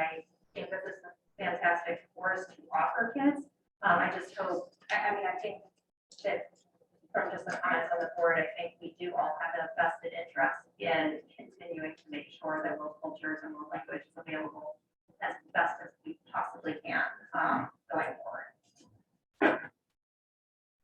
I just wanted to thank you for and Brooke for the really great presentation that you had last meeting. It was like really awesome, and I was like, this is an amazing program, and I love this idea for the kids. But the world cultures, taking away the world cultures, is such a concern, especially because we know that kids at that age get, even if it's just a small amount of language, foreign language, they're just introducing that at that age just helps, you know, continuing to give them that base and they pick stuff up. And I know we say now, like, hey, can you incorporate world cultures into launch? But to me, that just seems like we're just yet again adding another burden to the teachers that were, you know, we're saying, hey, go with launch, but also make sure you put this in there. So that's a huge reservation for me. I love the program. I think it's fantastic. I just have a huge problem with it. Yeah, I appreciate that. And I think that language acquisition at a young age is absolutely important. If you recall the standards that we would hope to address in the launch, part of them are the CSTA standards, which include computer programming. Programming is a language. It's not a language that we speak. It's not a language we speak well, but our youth do. They participate in it, and it's something that's going to be really important. Just today, we had a meeting with some individuals from Facebook that are looking to do some really interesting things. We're hoping to partner with them in the future in some capacity, but it really relies on kids having a technical skill that we are not addressing and we are not teaching sufficiently as a school district. And I think that by preparing students with launch and with language, computer programming, which is a different language, it might be something that can set them up for future success. You heard Ryan Rose earlier today talking about the program out in Chelsea. It's quite impressive. They have students learning basically cybersecurity. So this is something that's on the forefront. It's probably something in your business and your workplace as well. We have high schoolers that are learning these skills. They're understanding how computer security works. Again, so while coding and programming isn't necessarily a language that we're speaking in a venue like this, it's absolutely a skill set that we know our students will need long term. Yeah. So how long, take this out, language program, right? How long do we have the K-12 language? We started, well, Roughly. we've had different iterations for a couple decades. We started formally with the Mandarin and Spanish program when it was, so when this year's sixth graders were kindergartners is when we got into the current construction or the current setup where we have students that take it the same language all the way through. Prior to that, our students would get exposure to whatever language we had a teacher that could speak that year. And what happened, I believe in 2000, as early as 2013, an example is what we did is we had some Spanish in K2, we had some Spanish and German at 3rd and 4th. In 5th and 6th, the students had 4 different teachers throughout the year, so they did one term of French culture, one term of Spanish language, one term of Spanish culture, and one term of French language with 4 different teachers. So it's this, up until about 2014, we didn't have a structure that was consistent for the kids. To the coding concept or the coding conversation, like we talked with Meta today, and the metaverse, the virtual and augmented reality universe that we are heading in, what they're looking at, and I've talked to startups and existing companies from around the world in the last couple of months. What's happening is they are trying to figure out how the technology exists. It's how to build capacity and understanding on the coding and the understanding of the impact it will have on our world. Living in an augmented and virtual reality. And the concept is, if we don't teach kids some coding pretty early, that is a language that's going to pass them by. And they're going to be living. Yeah, I agree with that. You know, as all my kids are bilingual, speak to language, right? So I think languages are important. I think the new world coding is more important than speaking a second language because you could code, you could talk on the computer without speaking a foreign language. I talk to people in Germany, I talk to people in UAE. We don't speak the same language, we type on a computer and we translate and we communicate pretty effectively. But my concern, it's not even my concern, it's like the language program, they got a hard time building. We can't even do, what do we do after K2? I mean, after a second grade, you know, because the code, I agree, get them in there, but then they're gonna have this big, my concern, they're gonna have this big gap. And they're gonna have nothing unless the parents can support the some University of Michigan to a special coding program during the summertime, which they have. Try getting in there, it's pretty hard, you know, you gotta sign up next year for 2 years from now or something like that. I know it was a trial when I first moved here, but how do we get it? How do you bridge that gap? Because you know, I'm gonna support the program. I'm saying, how do you bridge the gap? Because you don't have anything until you get to the Southwest Consortium. We know we already mentioned here a couple of meetings ago that we can't pay for a programmer to teach. You know, last time they probably did it when I was in school, I got the ones and the zeros, the ones and the zeros. And that's older. But the, you know, how do you fill the gap? Or is there a kind of plan to kind of fill that gap or what? And we do have coding. We do some work in our media class right now, 3rd and 4th grade. Across the street, they do some coding. Mr. Yan does a coding class, if I remember correctly, over at Mill Creek. We have coding opportunities. We've done a little bit with these little robots in the K2, just the concepts. So the language continues to evolve. I mean, I remember learning basic language and then Fortran and Pascal, et cetera, and having to teach it. And it really has evolved quickly and it continues to evolve, but this gets the students the concepts so that they can start to figure out what we know about coding languages. When you start to learn, you learn how algorithms work, you learn how the coding language works, then using other languages actually picks up pretty quickly. In 3rd through 6th grade, our media specialists are able to do a little bit more with technology than at young 5 through 2nd grade. And not only, and it's not an ability thing, it's that a media specialist in that young 5 through 2nd grade, there's still really heavy focus on literature, books, and getting kids are learning how a media center works. So the ask of the media specialist is quite large. They're doing not only hard copy paper back book, but they're also trying to do the technology part. So by these 2 courses working in tandem, we'll better be able to prepare our kids. 3rd through 6th grade, we have some really great opportunities. And as you've heard, 7th grade up, we have some nice electives and we're always looking to build upon that as well. I assume, Mr. Rudy, that the world cultures are talked about in social system, different holidays and just different things that, you know. Absolutely. Yeah, so Absolutely. There's opportunity. covered. Correct.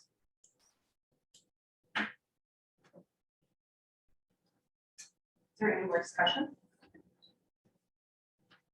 It's been moved and seconded and discussed. Put it to a vote. All those in favor of the Board of Education approving the launch course proposal for the Dexter Early Elementary Complex for the 2022-2023 school year, say aye. Aye. All those opposed, say nay. Nay. Okay, I voted no. No offense. All right, so we are moving on to the bid packages. The Facilities Committee met on April 28th to review bids for new and in-process bond construction work. Your packet contains calculations and recommendations for each package. In summary, the committee recommends that the board approve the total base bids of $524,196 plus contingency for a total amount not to exceed $16,500 as outlined below. And I'm going to turn it over to the gentleman at the podium to go through the bid packages if you want to. We don't have a motion. Yeah. Oh, sorry. Yes. Wait, Matt, I don't know, point of clarification, are we doing motion for the bid packages, we don't discuss if we do it individually? Yeah. Okay, that's fine. That's why I'm asking. Then I think the first one.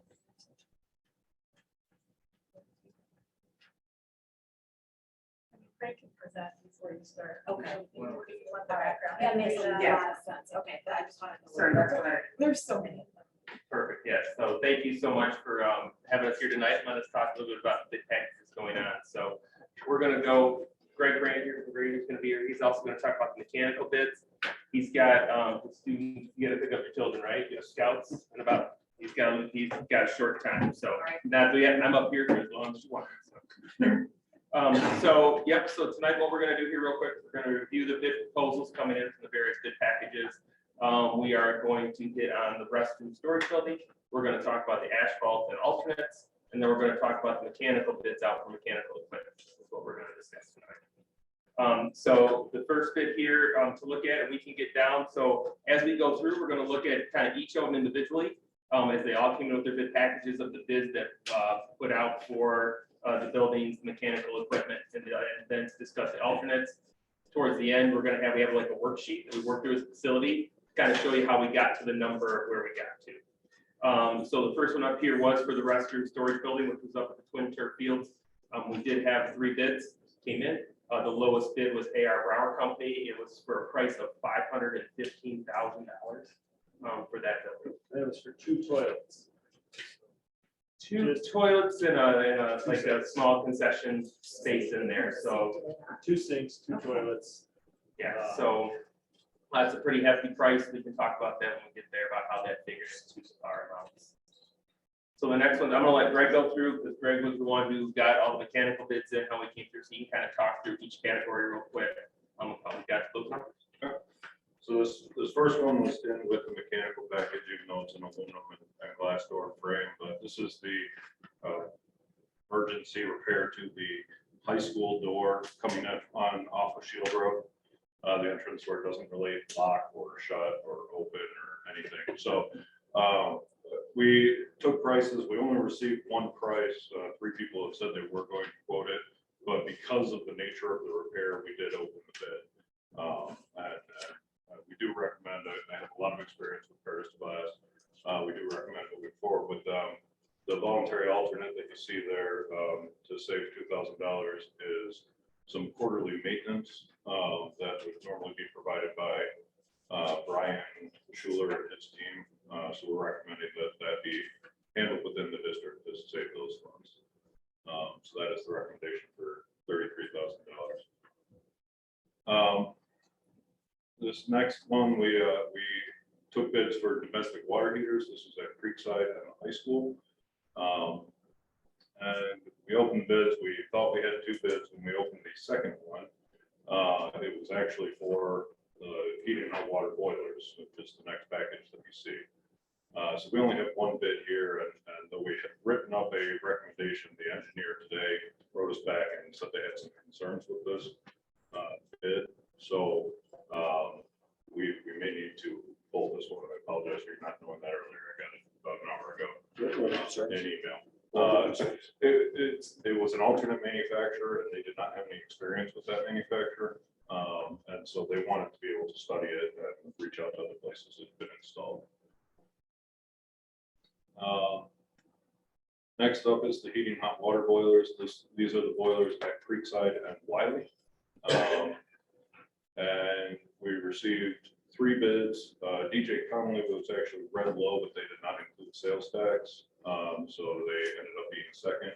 Process Engineering provided the boilers about 10 years ago or so at Mill Creek, and at the time Cornerstone was the low bidder. And their lead time on these is about 6 to 8 weeks. The reason I put that in means we'd be able to do this work over the summer, and so we are prepared for next heating season. So we recommend moving forward with Process Engineering. The makeup air units, these are at the Mill Creek kitchen, and we've actually funded out of food and nutrition as opposed to funding out of the bond. And the engineer has reviewed this and does accept the captive air product as an alternate manufacturer. They have experience with it and find it's an equivalent product. So captive air is being recommended. What is that for again? I apologize. Makeup air units for the kitchen, for the food preparation area. And then the evaporative cooler, this is the actual cooling tower, the outside part of the air conditioning system at Mill Creek. And some rental mechanical sales, Russ Baltimore Airfoil, one of the largest air cooler manufacturers in the country. They came in low, quite a bit low. After talking with them, they knew the complete scope. They've offered up some alternates that the engineers are reviewing, and they think a few of them will be good value for the district. So we would award the contract based on the base bid and sales tax, but may accept some of the alternates in a future time. We also have a bid package out for a chiller. We only received one bid, so we did not open it. We're requesting a second bid before we do so.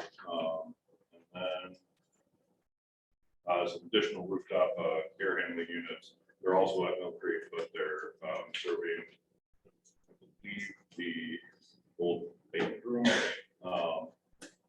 not the kitchen area. So that's a separate kind of unit. That's why it was purchased separately. We again only received one bid, or actually no bids, and we are soliciting more.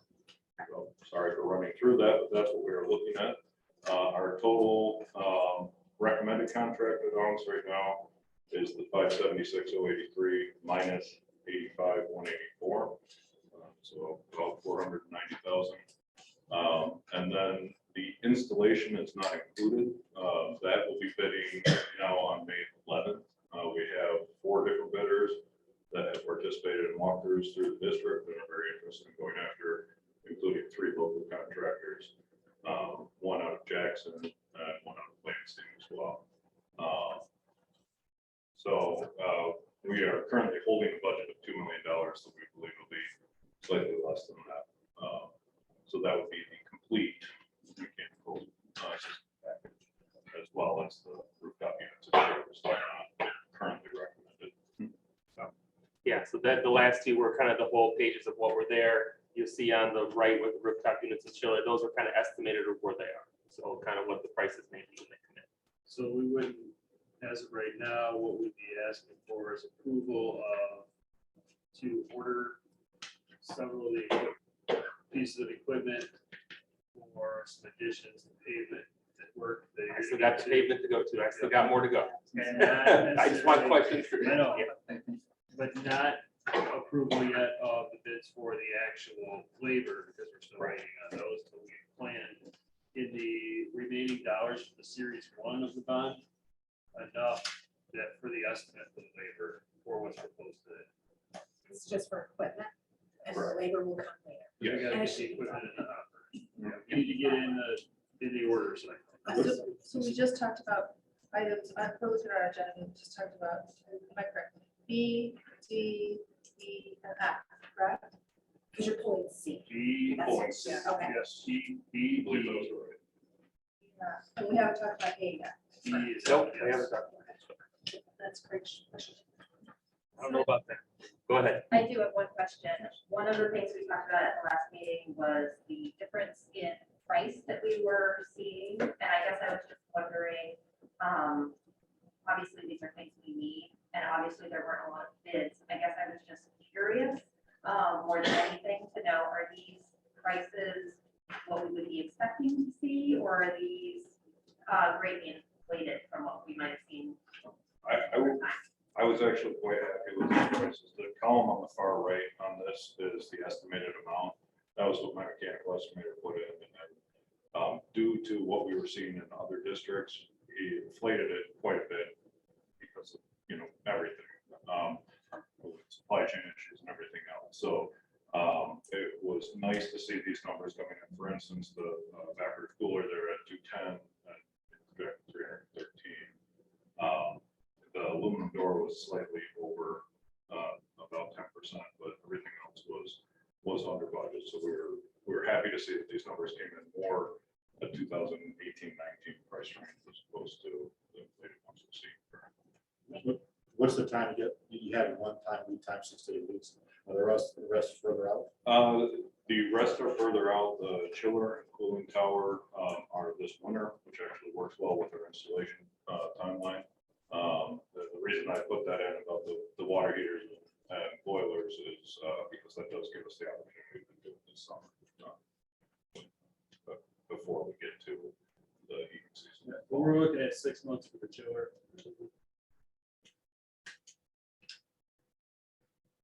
Do we want to vote on the B, D, E, and F before we discuss A, or do you want I us think to you should- discuss? How about let me go through, are there any questions for Greg before he heads out? What are your expectations for labor? No one can get labor in English.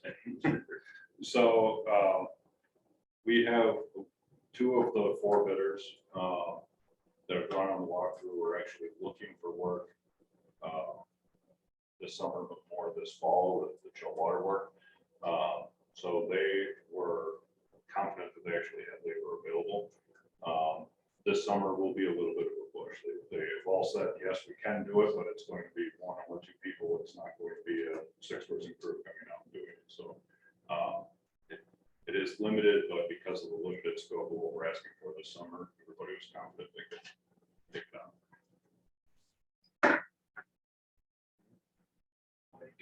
All right, perfect.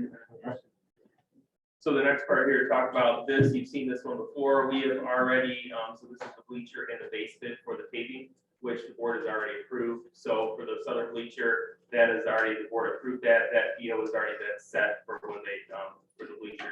The Nagel paving, we're waiting here to have a conversation, so the base bid of the 585 has been approved. The next step was the alternates. So after the facility committee, through our conversations, what the facilities committee is recommending is alternates 2, 5, and 7 of what we went through. Give me a little bit of patience. I can show you the worksheet we worked through to kind of show you how we got to that number that was there. So first, to kind of give you an idea of what those alternates were here real quick. I'll just review them again real quick. So alternate 1, this is Jenkins Early Childhood Center. The alternate 1 was to take it, we're doing the entire, so the part that is the checkered work, that is all the way down. We're taking that down to the sub and redoing it. The rest is just kind of mill and pave. So the board, from looking at it, feels the whole parking lot will get done, but it's not an all full depth aggregate. It's just the mill and pave parts. Alternate number 2, which we are accepting. So that is Wiley. That is the Wiley parking lot. Alternate 2, if you've been to Wiley, you know it needs it. The parking lot is part of the base bid, so that will be done. We are also recommending to go forward with alternate 2, which is the loop that comes to the outside of Wiley. Again, I put the price there. That's a little over $81,000. Alternate 3, we are saying no. That is a post and chain that kind of helps drive traffic there walking in. So we were passing on that alternate. We're just going to step over it anytime. Alternates 4 and 5. This is Mill Creek. Alternate 4 is the staff parking lot by the new tennis courts. That was just to take those sections down and redo them. We felt we could wait on that. Alternate 5 is the entire Mill Creek parking lot. It needs some help and support. So the crosshatch, again, is the full depth, take it down. The stripe lines are the mill and pave. If you drive through the parking lots, so Mill Creek's a great example to see when you need to do base and when you can just mill and pave. So where the crosshatch lines are, when you go to that side of the parking lot, which is closest to the building, you'll see the difference in the parking lot compared to the other side. You can tell there's structural work that needs to happen, where the other side just needs milling and paving. It'll all look like one brand new parking lot in the end. So just to keep patterns, to kind of let everybody know, this is the high school. These are the entrance ways coming in. Those are getting done. That is part of the base bid. The next part here, this is as you continue that loop up to Dexter High School and then down. So the part is blue is the alternate number 6. We are holding off on that. We feel we can kind of patch some of those areas of doing, looking at the work, working with Nagel to patch a few of those areas rather than doing the whole thing. The part in red again is alternate 7. There's some flooding issues, but we really feel that that area needs to be done and taken care of as part of our alternate bid. Yeah, so alternate number 6, by not accepting it, but either in the bond or in the proposed resolutions, it builds in some contingency funds. What we could do is work with Nagel while they're on site. And if you look at that section as you drive through, it's about every 20 feet there's a crack. What we can do is work with them for whatever equipment they have on site and cut out a section and just repave that section while they're on site and do it for a lot less than 37,000. To take advantage while they're here. This is the backside. This is coming into the teacher parking lot at Dexter High School. So the top coming in off of Shield Road, that will get done for sure. That is part of the base bid. But we've looked at doing the rest of the drive down and part of the loop. We felt that could wait at this time to get done. There will be a section, I will go back to Chris's contingency of doing right here in that corner. It's bad. We'll have to do something there for that section of the parking. For significantly less than $185,000. Exactly. So part of what we have here from the money, so we had, when we looked at it, wow, that's interesting. Back up and see what happens. There we go. Try it again. So we had at the time, we had about 3.1 million remaining that we were looking at for the scope. We also then looked at the general fund of what, do we have any variance that could help support projects to get more done right now at the time. Kind of like looking at cost, how do we take advantage of cost, because it's only going to go up, right? So that's what we talked as a group. So what we then did is we as a group went here and we went through and looked at, we put it all in the package, right? So we started adding, what are all the numbers up and how do we kind of get to that number of things we can support? So when you look here up at the top, I know it's a little difficult to see, so I'll read through them. This is what was already approved. So it was the base bit of the asphalt and then the Alric bleachers. So here at the top, I put the bleachers, 144,000 over to the side. That's already been issued. So that's already been paid for. That is part of our numbers. Here, to kind of get that tabulation, was the base bit of the asphalt, 585 plus. We look down here at the number, that bathroom storage building, again, that was $500,000 in the budget. Or as Chris said, 2 toilets and the storage. So right now, we're recommending not moving forward with that due to the cost. What location is that on again? That was on the church. So that was up in the church. But it would be 2 bathrooms, 2 single toilet bathrooms. What we're gonna do is look at what our other options might be. 2 for male, 2 for female, or just No, two? No, single just stalls? two stalls to the intersection. 2 private bathrooms. So we did talk about, really the more of the value would be adding 100,000 to it, and putting 2 more in. At 4 stalls, but it's going the wrong way in the budget. But we want to look at what our other options for locations closer to the building might be, because a lot of the cost is the actual utility costs going up there. We looked at a septic system, if we're able to put that in, but because the city well is right there, we're not allowed to put in a new well or a well that close. So we're gonna continue to look at what other options we may have that to try to see how we get restroom facilities closer to the turfs, but how we don't do it for $250,000. so the next, what we look down here, when you start following down in the green was the aluminum doors and frames we recommend for the 33,000. The domestic water heater purchase for over 85,000. The heating boiler purchase for the 207. The makeup air units, we do recommend that, but that will be coming out of the food nutrition fund balance. So that's where that 40,000 will be coming from. We've layered in those numbers. We do not have a proposal for you to go forward right now, just because these are just estimates. So we're not sure what they're going to come in at, the 105 or the 305, were the estimates that Greg provided us. The evaporator cooler purchase, we are recommending going forward with your packet for the 210,000. Mechanical installation, Greg was thinking when he gave us the number of the group that 1.2 is possibly, but that's not either. That's part of what we have to get those exact numbers coming in, what we want to go forward with.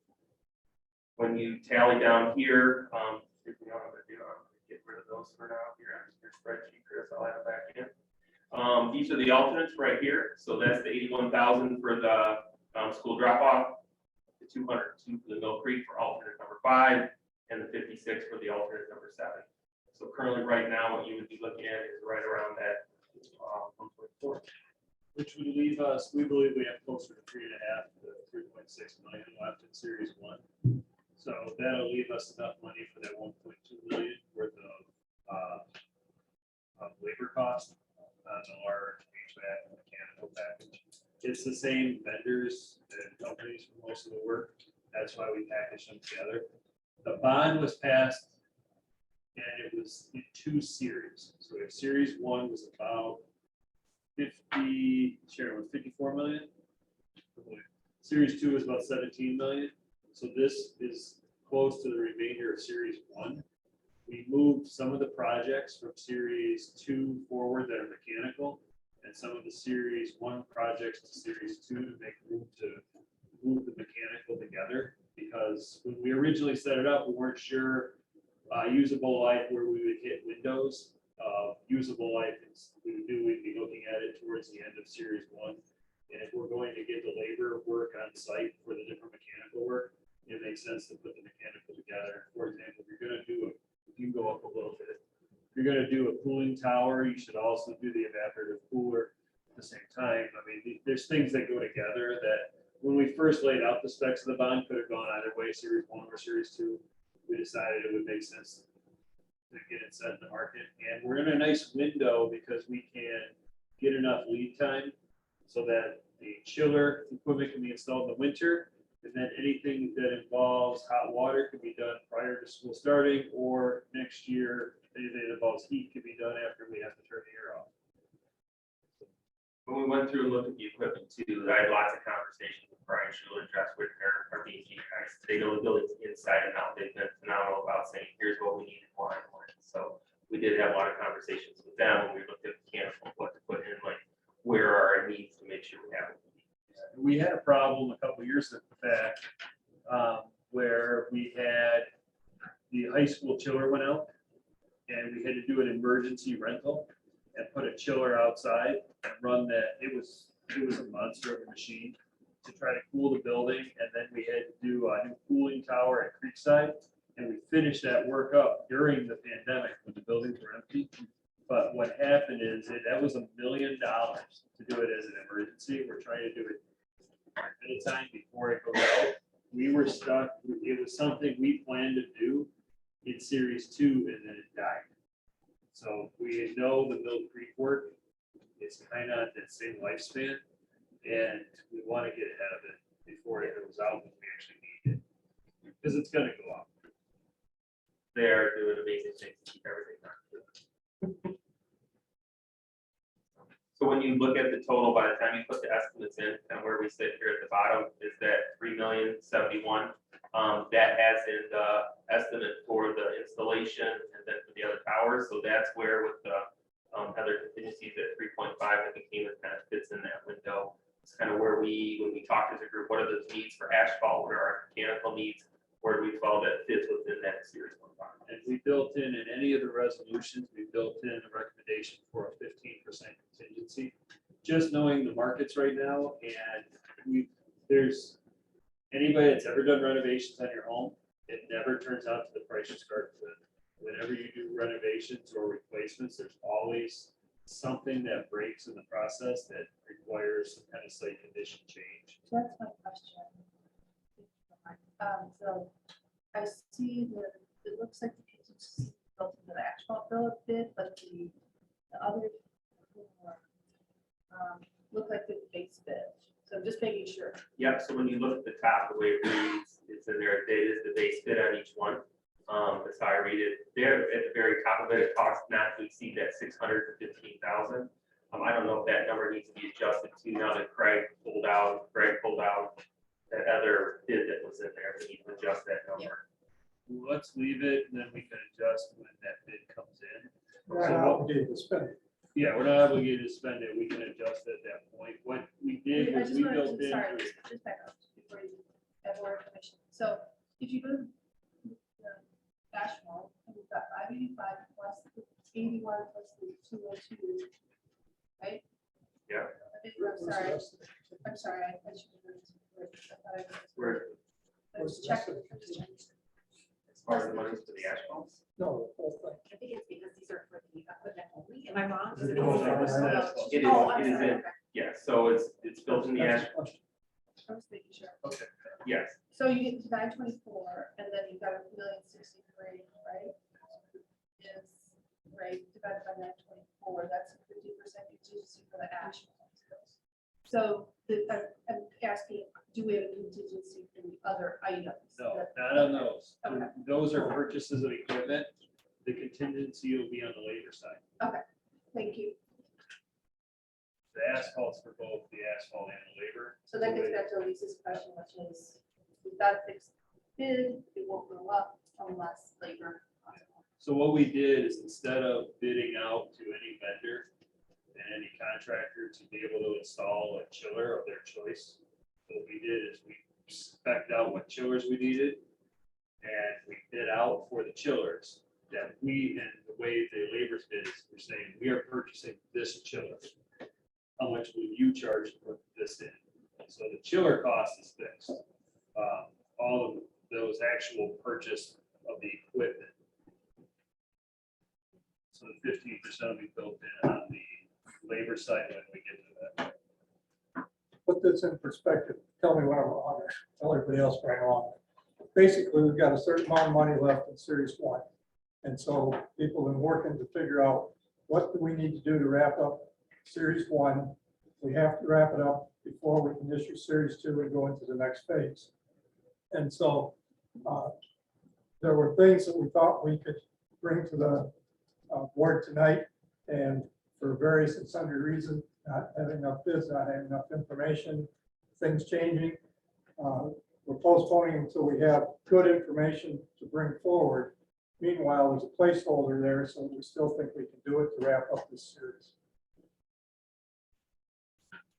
So we did have a lot of discussion about the bathrooms and the facilities. There are ideas, but there's not any hard fixed. Where we kind of left is, that's a lot of money Yeah. for what it would build. We owe it to our community to look at other options before we decide what to do going forward. So we need to look at other options. Especially looking at, for that same price where we have the asphalt base. Nothing is irrevocably eliminated, but it's at least postponed until we can get a better handle on what we really are committed to finishing up and what makes financial sense.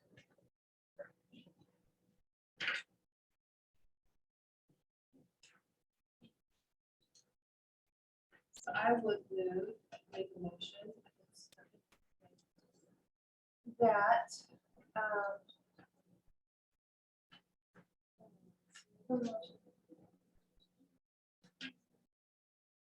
yeah, I am.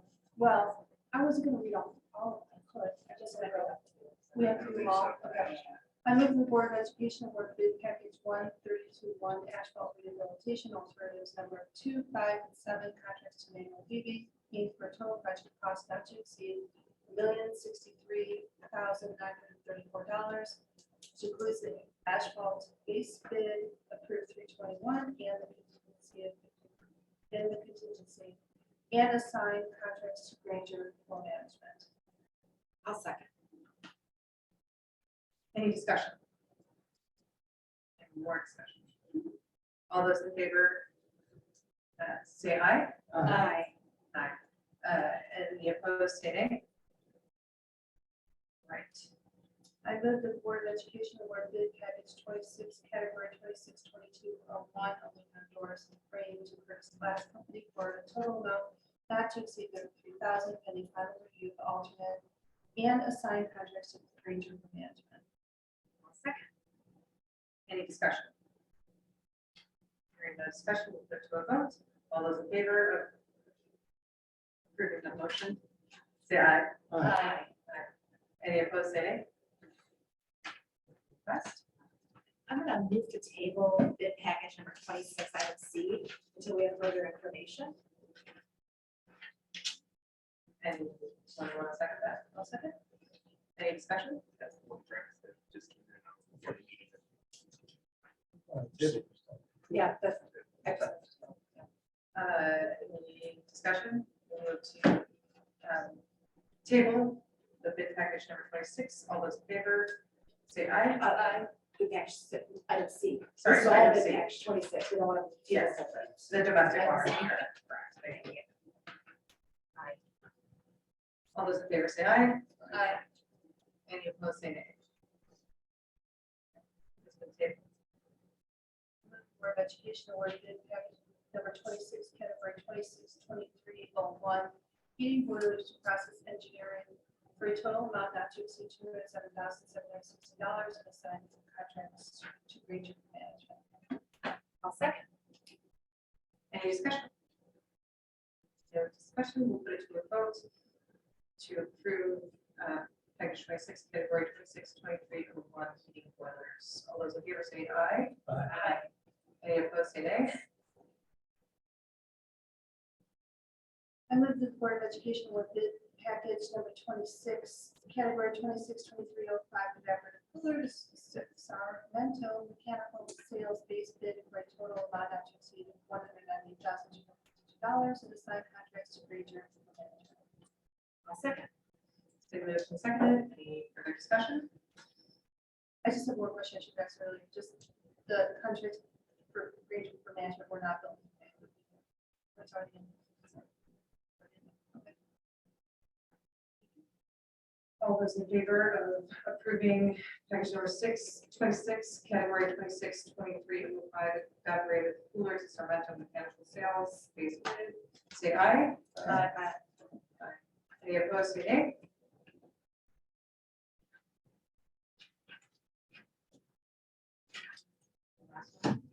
I move that the Board of Education award bid package number 26, category 262302, makeup air units to Captain Air base bid for $39,992 plus contingency for a total not to exceed $46,000 and assign contracts to Ranger for management. I'll second. Any discussion? My understanding, this comes out of food and nutrition, this is not for the bond, just for the point of clarification, correct? Right, great. When we move forward with the labor, though, as part of the big package, because it would be the same company. All those in favor of awarding the bid package 26, category 262302 for makeup air units to Captain Air, say aye. Aye. Any opposed, say nay.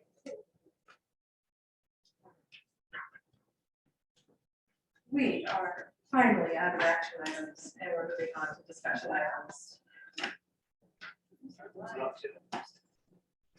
So our first discussion item is the establishment of a recreation advisory committee. Dexter Community Schools is the only legal entity with the authority to operate recreation authority for the entire 84+ square mile district boundaries. Recreation Authority is a community recreation program serving multi-generational recreation interests in the Dexter community. Formal planning and oversight for a recreation authority and funding for the 20-year period is essential for the recreation authority to plan and respond to the recreation interests of all generations in the Dexter community. Pending the decision to place the proposed recreation village on August 2022, which we did, and any potential passage of recreation village, the DCS Board of Education will establish a recreation advisory committee to create short and long-term multi-generational recreation plans for the entire Dexter community. Composition of the recreation advisory committee will be determined after the August election and will include community members representing the interests of multi-generations and recreational interests of the entire community. This is just for discussion to talk about how structurally, what makes sense. We can write policies to create what roles we need to fill, how you get a balance. And one of the things to first think about is, as far as creating a multi-generational activities advisory committee, is the board would ultimately be deciding what governmental powers they would give, but the board would have final authority in the end. But through policy, you could create a structure that gives some authority. It could be trying to figure out what size of a committee makes sense. What you want to think through is what's too big, what's too small. How do you represent different constituent groups? There are roles that make sense to have on, but then to be careful not to have it be whatever community athletic group is on there, or that could have more influence than what the entire community would need to have. It's trying to figure out the balance. And as a board, you can't talk about it until we get to a meeting, so we needed to find a space to talk without any action right now, but figuring out what are the next steps. Big step thoughts. to put you on the spot. Well, I think that it's important going into the election that the community understands what the governance structure would be. That's my primary thought. I think that it's worthwhile for the board to put down any thoughts, key points that they think are important, some of which Chris has enumerated on making sure there's balance, stuff like that, size. It might also be something the board would like to ask for some input from the steering committee to bring back. Ultimately, it's the board's decision, but the folks that are working on some of the key points at the moment, if we want to ask them for some thoughts, we could do that. Then ultimately, whatever the board thinks are guidelines, benchmarks to consider, and ultimately whatever would get approved, board decision. And again, I think it's important for the community to understand what that structure of governance would be going into the election. I'd also like to see the structure that Chelsea and Celine have in place. That'd be interesting to see their governance structure. Celine has a community advisory group. Chelsea does not have a recreation village. They have a sinking fund. But do they have policies in place? Do they have a? Not for the sinking fund. But what we can do is we can replicate it off. There's other structures that have worked with committees that have some authority. This one would be figuring out, we can start to craft out some policies. I'm happy to work on a draft. We start thinking through. We need to have a discussion first. Certainly, the idea of looking to see what other people have similar rec village, see what their structure is, the size, makeup of the board.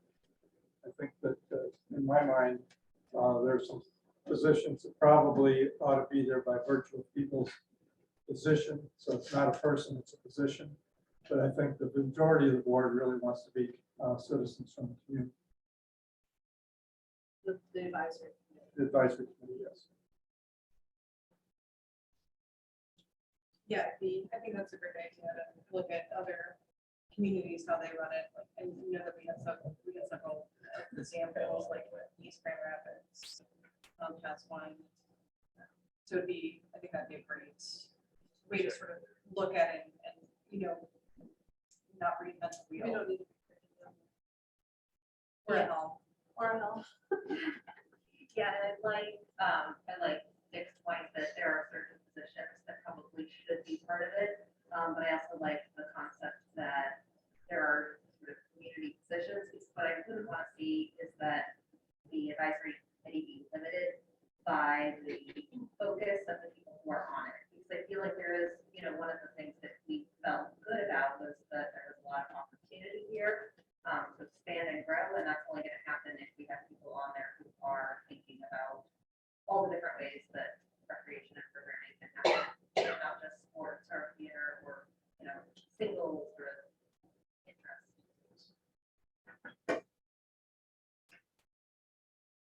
That'll be one of the real nuances to work through. So if we build, I'll look at East Grand Rapids, Celine, and some others to see what they have set up. Most likely they do a board of 7 to 15. My guess is 9 to 15, so that you can get forums that are manageable. We will make decisions, but it's not a forum of 3 or 4. So if we can, I'll look at structuring something. Question is, do you want to continue working on it? Now, when I wrote this, wasn't sure what the board would do one way or another. So when do you want to continue to talk about it at every meeting while we kind of work through it? You want to work faster or slow? That's the question. You gotta work, well, the only thing I want to add on here is I think we need time on whole life. You put the committee together, it'll be August 29th. So some type of, not gonna hold anyone to that timeline, but grab a timeline where we can gather information, next have a meeting, the committee, opposed committee, and you vote on or not, then you still gotta find people to. No, we're not looking for people. Well, position, no, Only by position. but we talked before about, before the elections about, you want to go, think we want to go with the community with. We want to know what the structure is. Right. Right, the structure, but also what it could possibly, a little bit more than just. Charter. Structured charter possibly. I wonder if it might make sense to set a goal for you to be able to bring something back to the board to discuss at the first meeting. That gives us time to get the information out to the community. Is the vote, if I'm reading this correctly, August 2nd?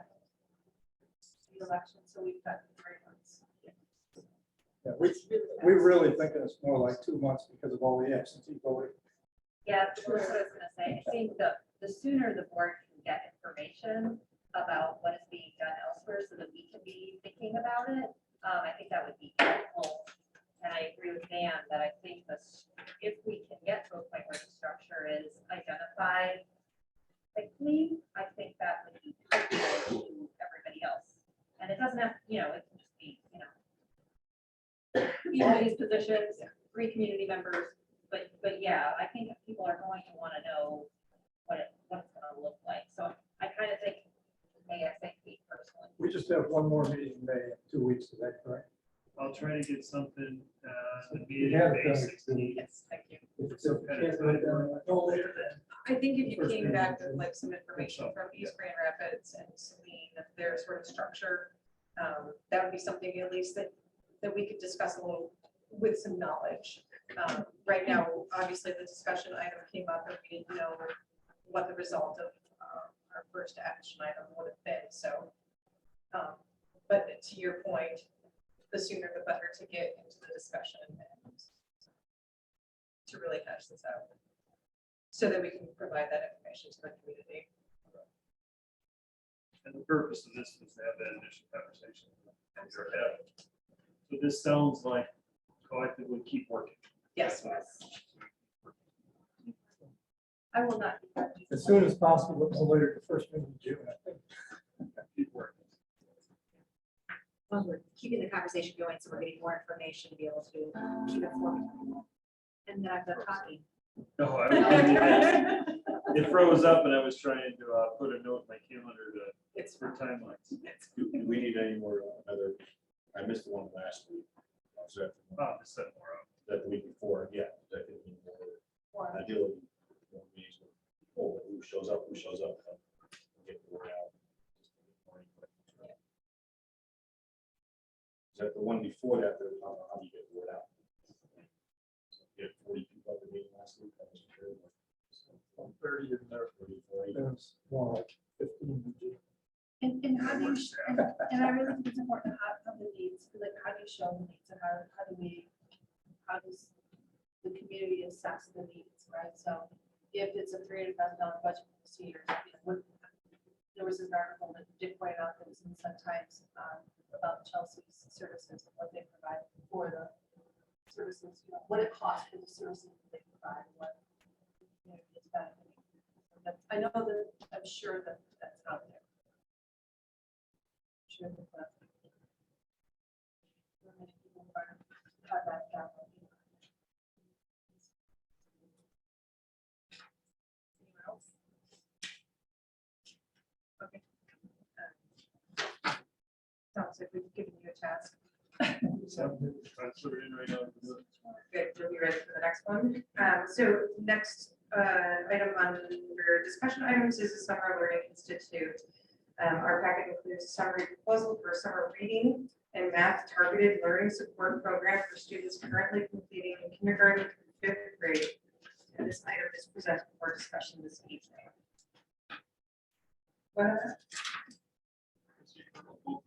Oh, yours, man. Oh, you got it. I can do it.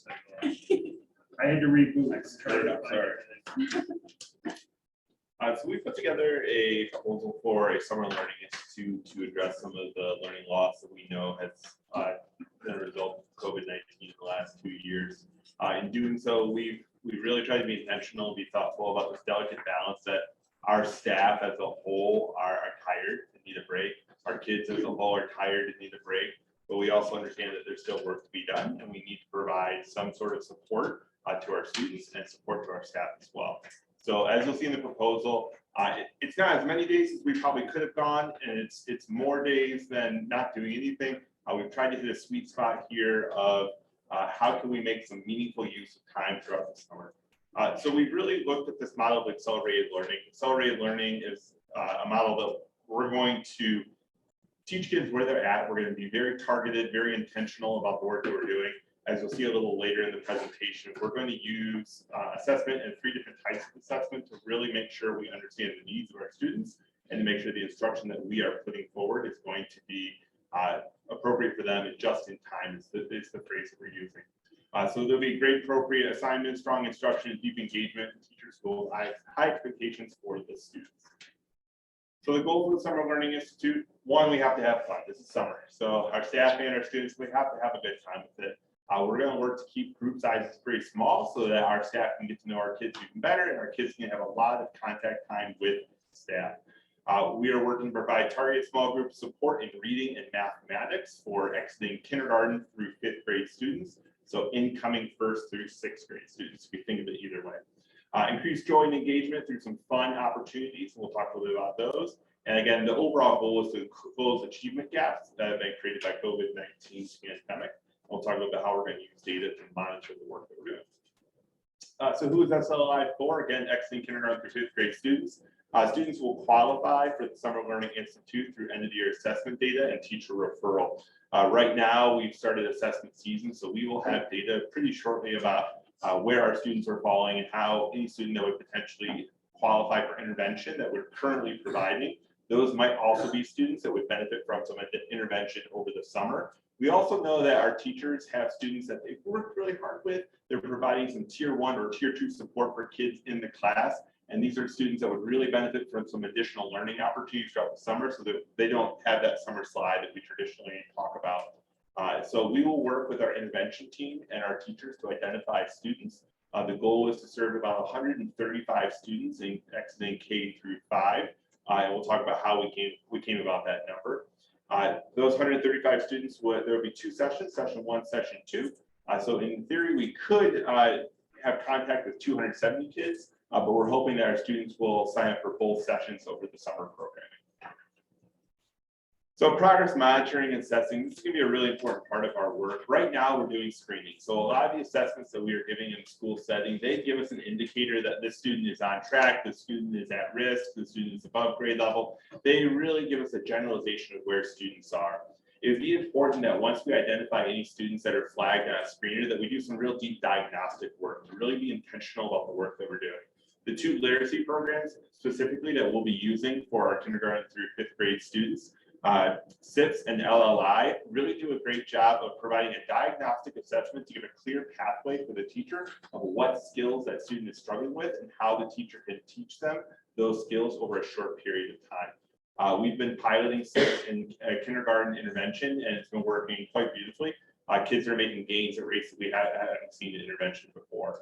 So that compiled with the phonics work that our teachers are doing has just been a huge benefit to our lower elementary students. We also want to do some progress monitoring. So we're going to bring on some staff to help with progress monitoring. How do we know that what we're doing is actually working? And so we want to be able to provide information not only to teachers, but the families throughout the summer to show how the students are doing with the summer intervention. So the structure would be 4 days per week, Monday through Thursday. Again, we're trying to honor that our staff are giving up time in the summer. So given that Friday, students too, we want them to be kids, have a great time. So 4 days a week, we think we can be really thoughtful about the time that we have and be intentional with that work. It'd be a half-day schedule running 9 a.m. to 12. Teachers will come in a little bit before and stay a little bit after. And of course, we compensate them for that time, that planning time. But kids would be on site for 3 hours per day. We run 2 sessions. That first session starting June 27th. So giving everyone a little bit of break after school gets out, but bringing them back in through July 22nd. And we'd be off for the 4th of July, a little extended break there. And then session 2 would start July 25th and run through August 12th.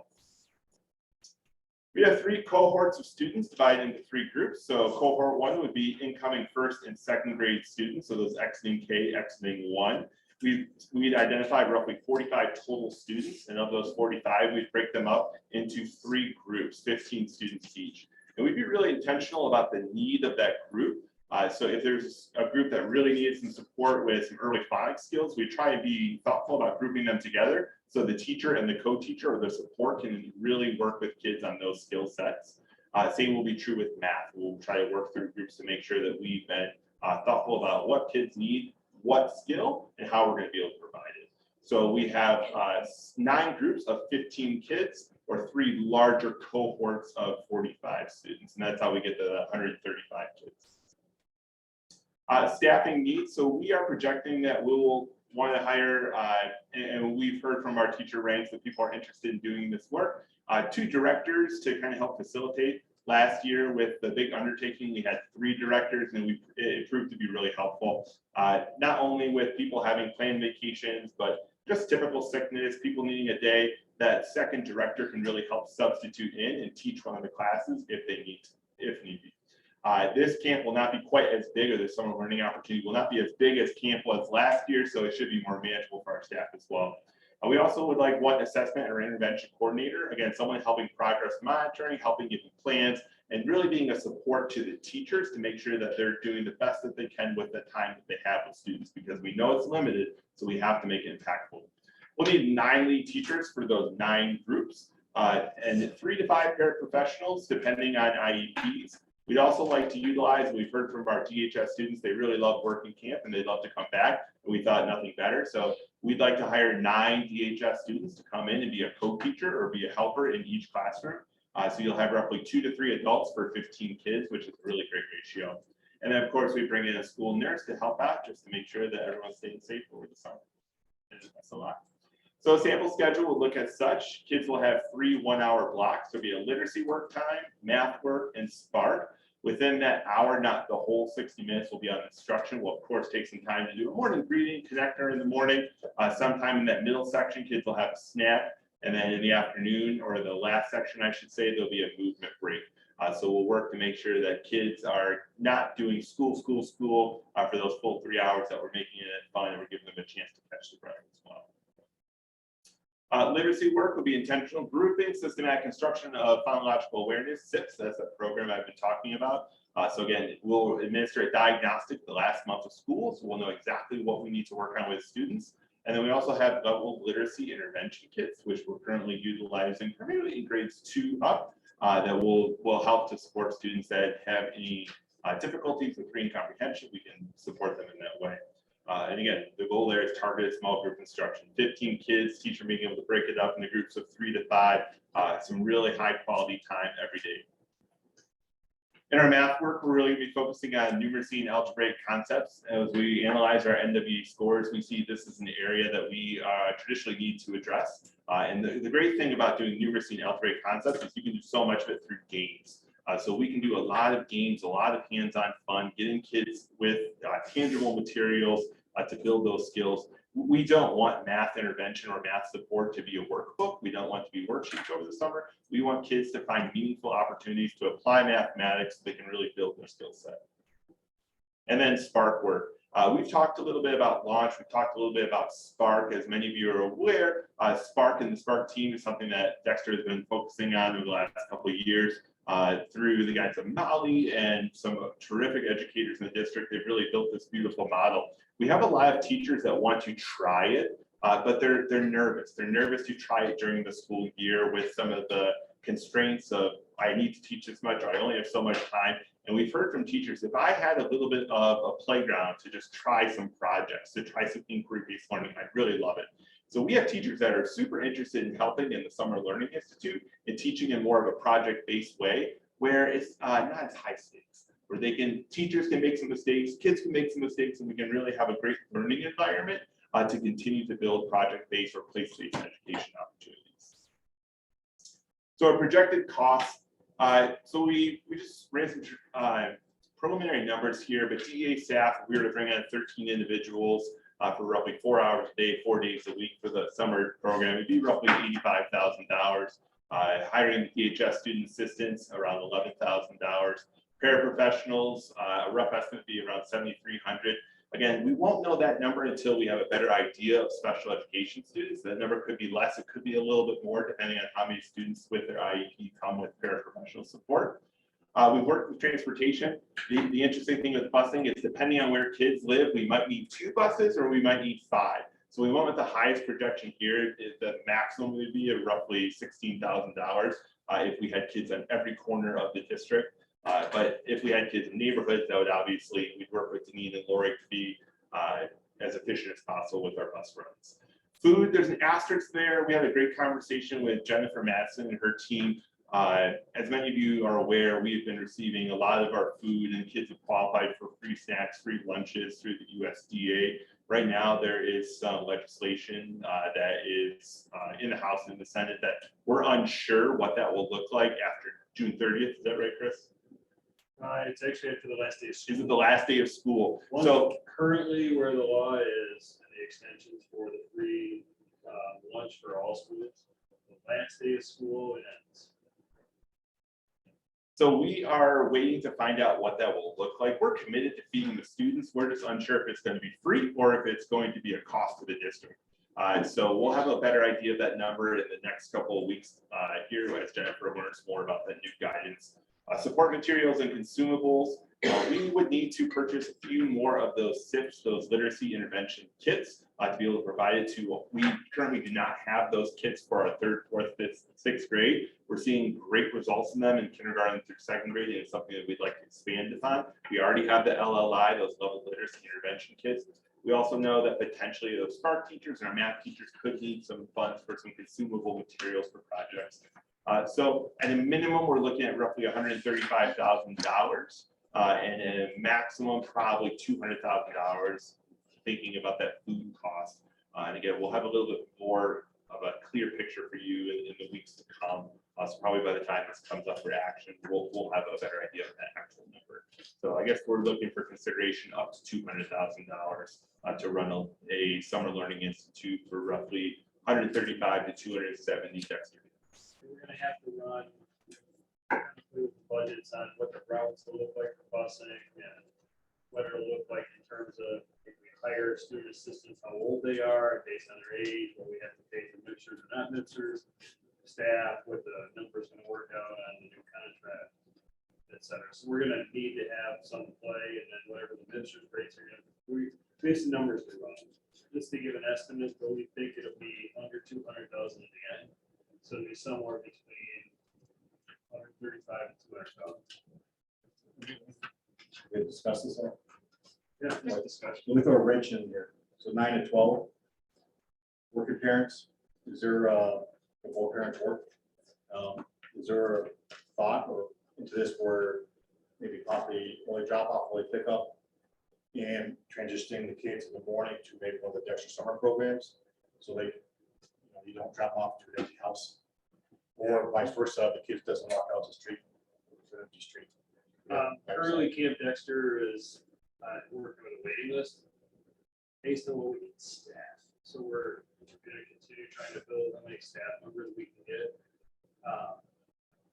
Trying to make this work so far for the number of staff is going to be a challenge. We had a lot of teachers and staff that worked through all last summer to make the Dread Strong Summer program go and tired.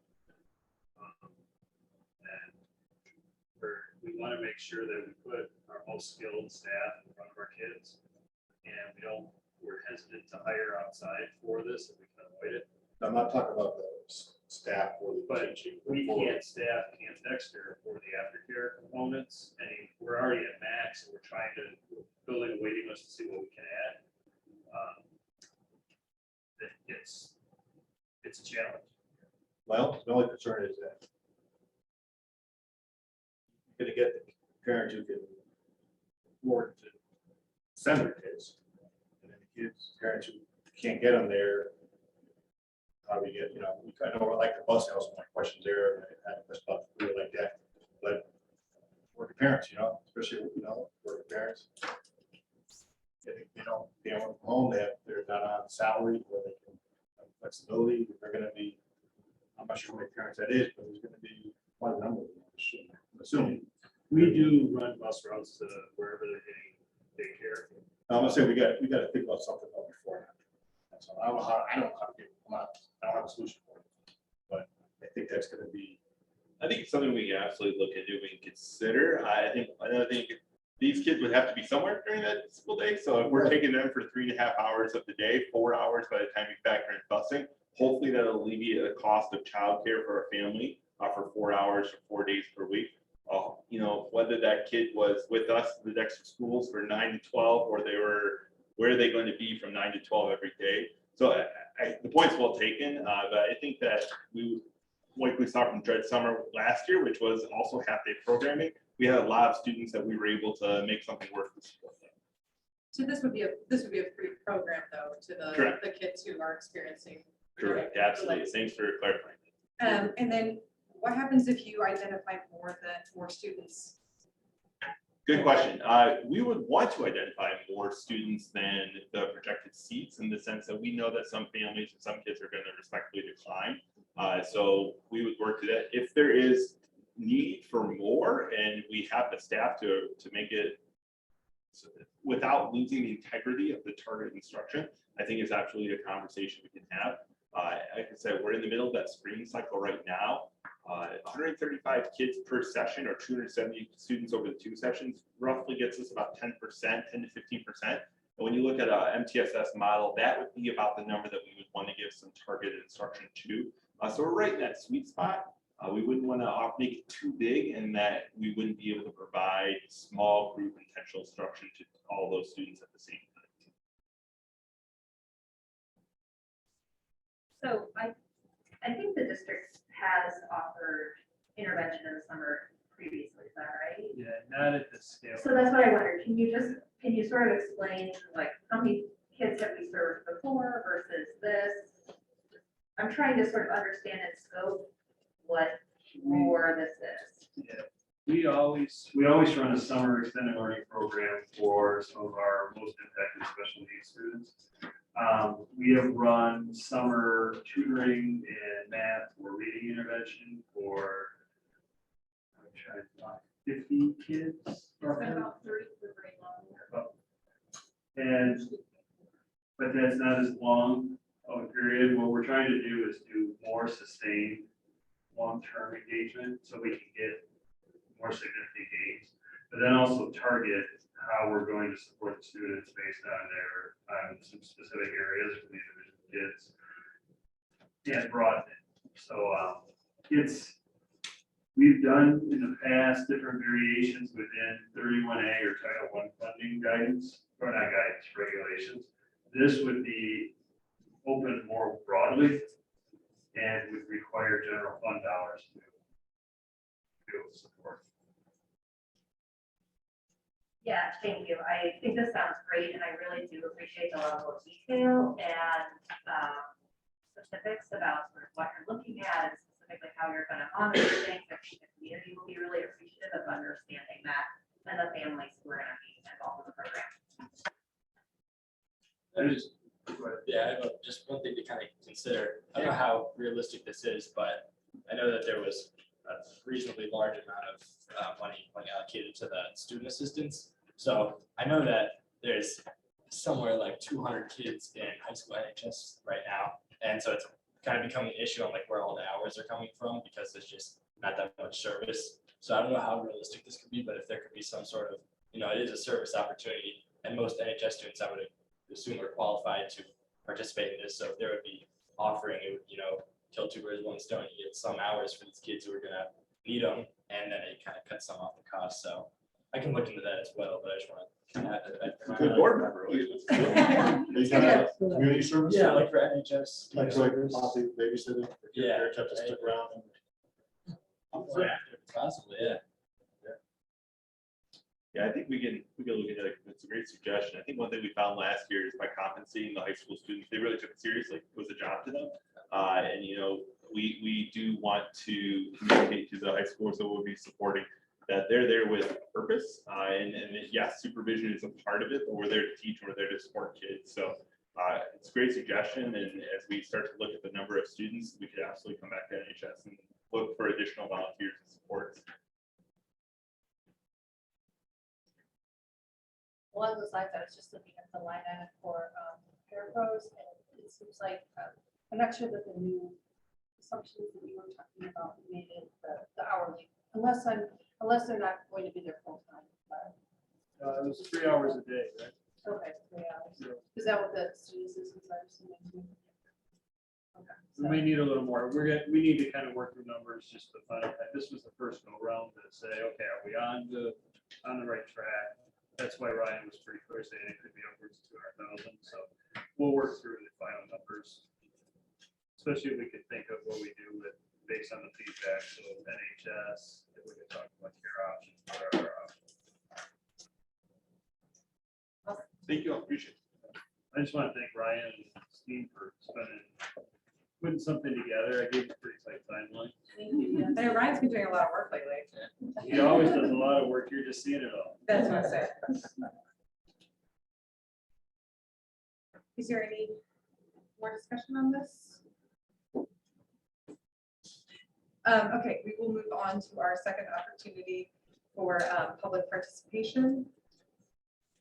Just a reminder, this time each speaker is allotted a maximum of 3 minutes for a total of 15 minutes.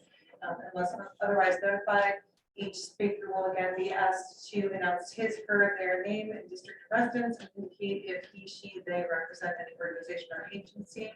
No person may speak more than once on the same subject during a single meeting. And just another reminder that common courtesy is preferred. Is there anyone who would like to speak?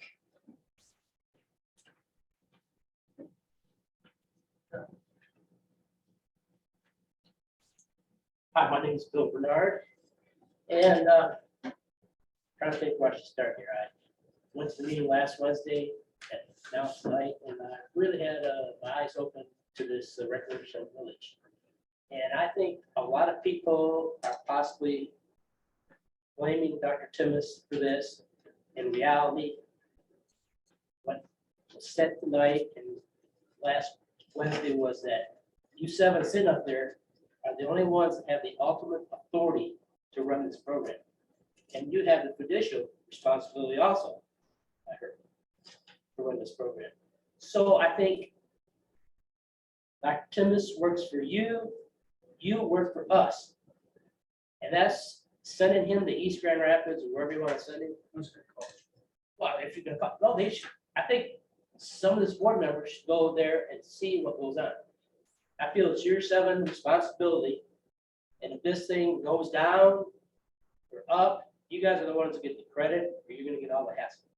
Because you work for us, and I expect the answers from you, how you're gonna handle the money, if you're gonna hire somebody to run this program. All them answers that Mr. Lundy said, be transparent, figure it out, I agree with. But it's gotta come from you 7. And, of course, I have no problems with Dr. Timmis, but I really don't want to hear from him. I want to hear from you 7, so you guys know what's going on over there. Dr. Timmis has pledged his support for this program, but again, you 7, you're the ones, not him. I guess that's all I got to say, so I hope you get some facts and can lay them out there for us. Thank you. Thank you. It's a good suggestion. Anyone else?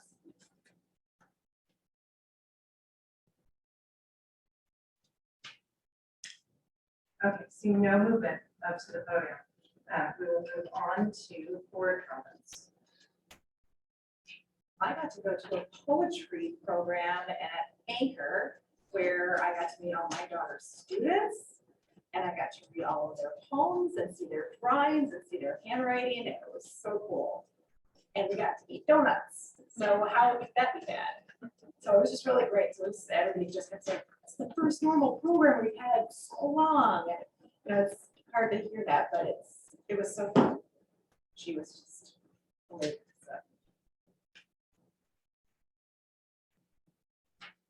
Well, I got to go to Footloose. That was very good. And I'll be at the band concert on Wednesday, so I'll be checking up on all those updates you gave. All right. Next is the informational items that were included in our packet, including the next job notes. And with that, we move on to needing a motion to move into closed session. I move the Board of Education moving to closed session for purposes of discussing negotiations following a 5-minute break. Jennifer called her back. That's my motion. I like, Lisa, is there any discussion? We'll do a roll call. No, all those in favor of going into a closed session after a 5-minute break, say aye. Aye. Any opposed, say nay.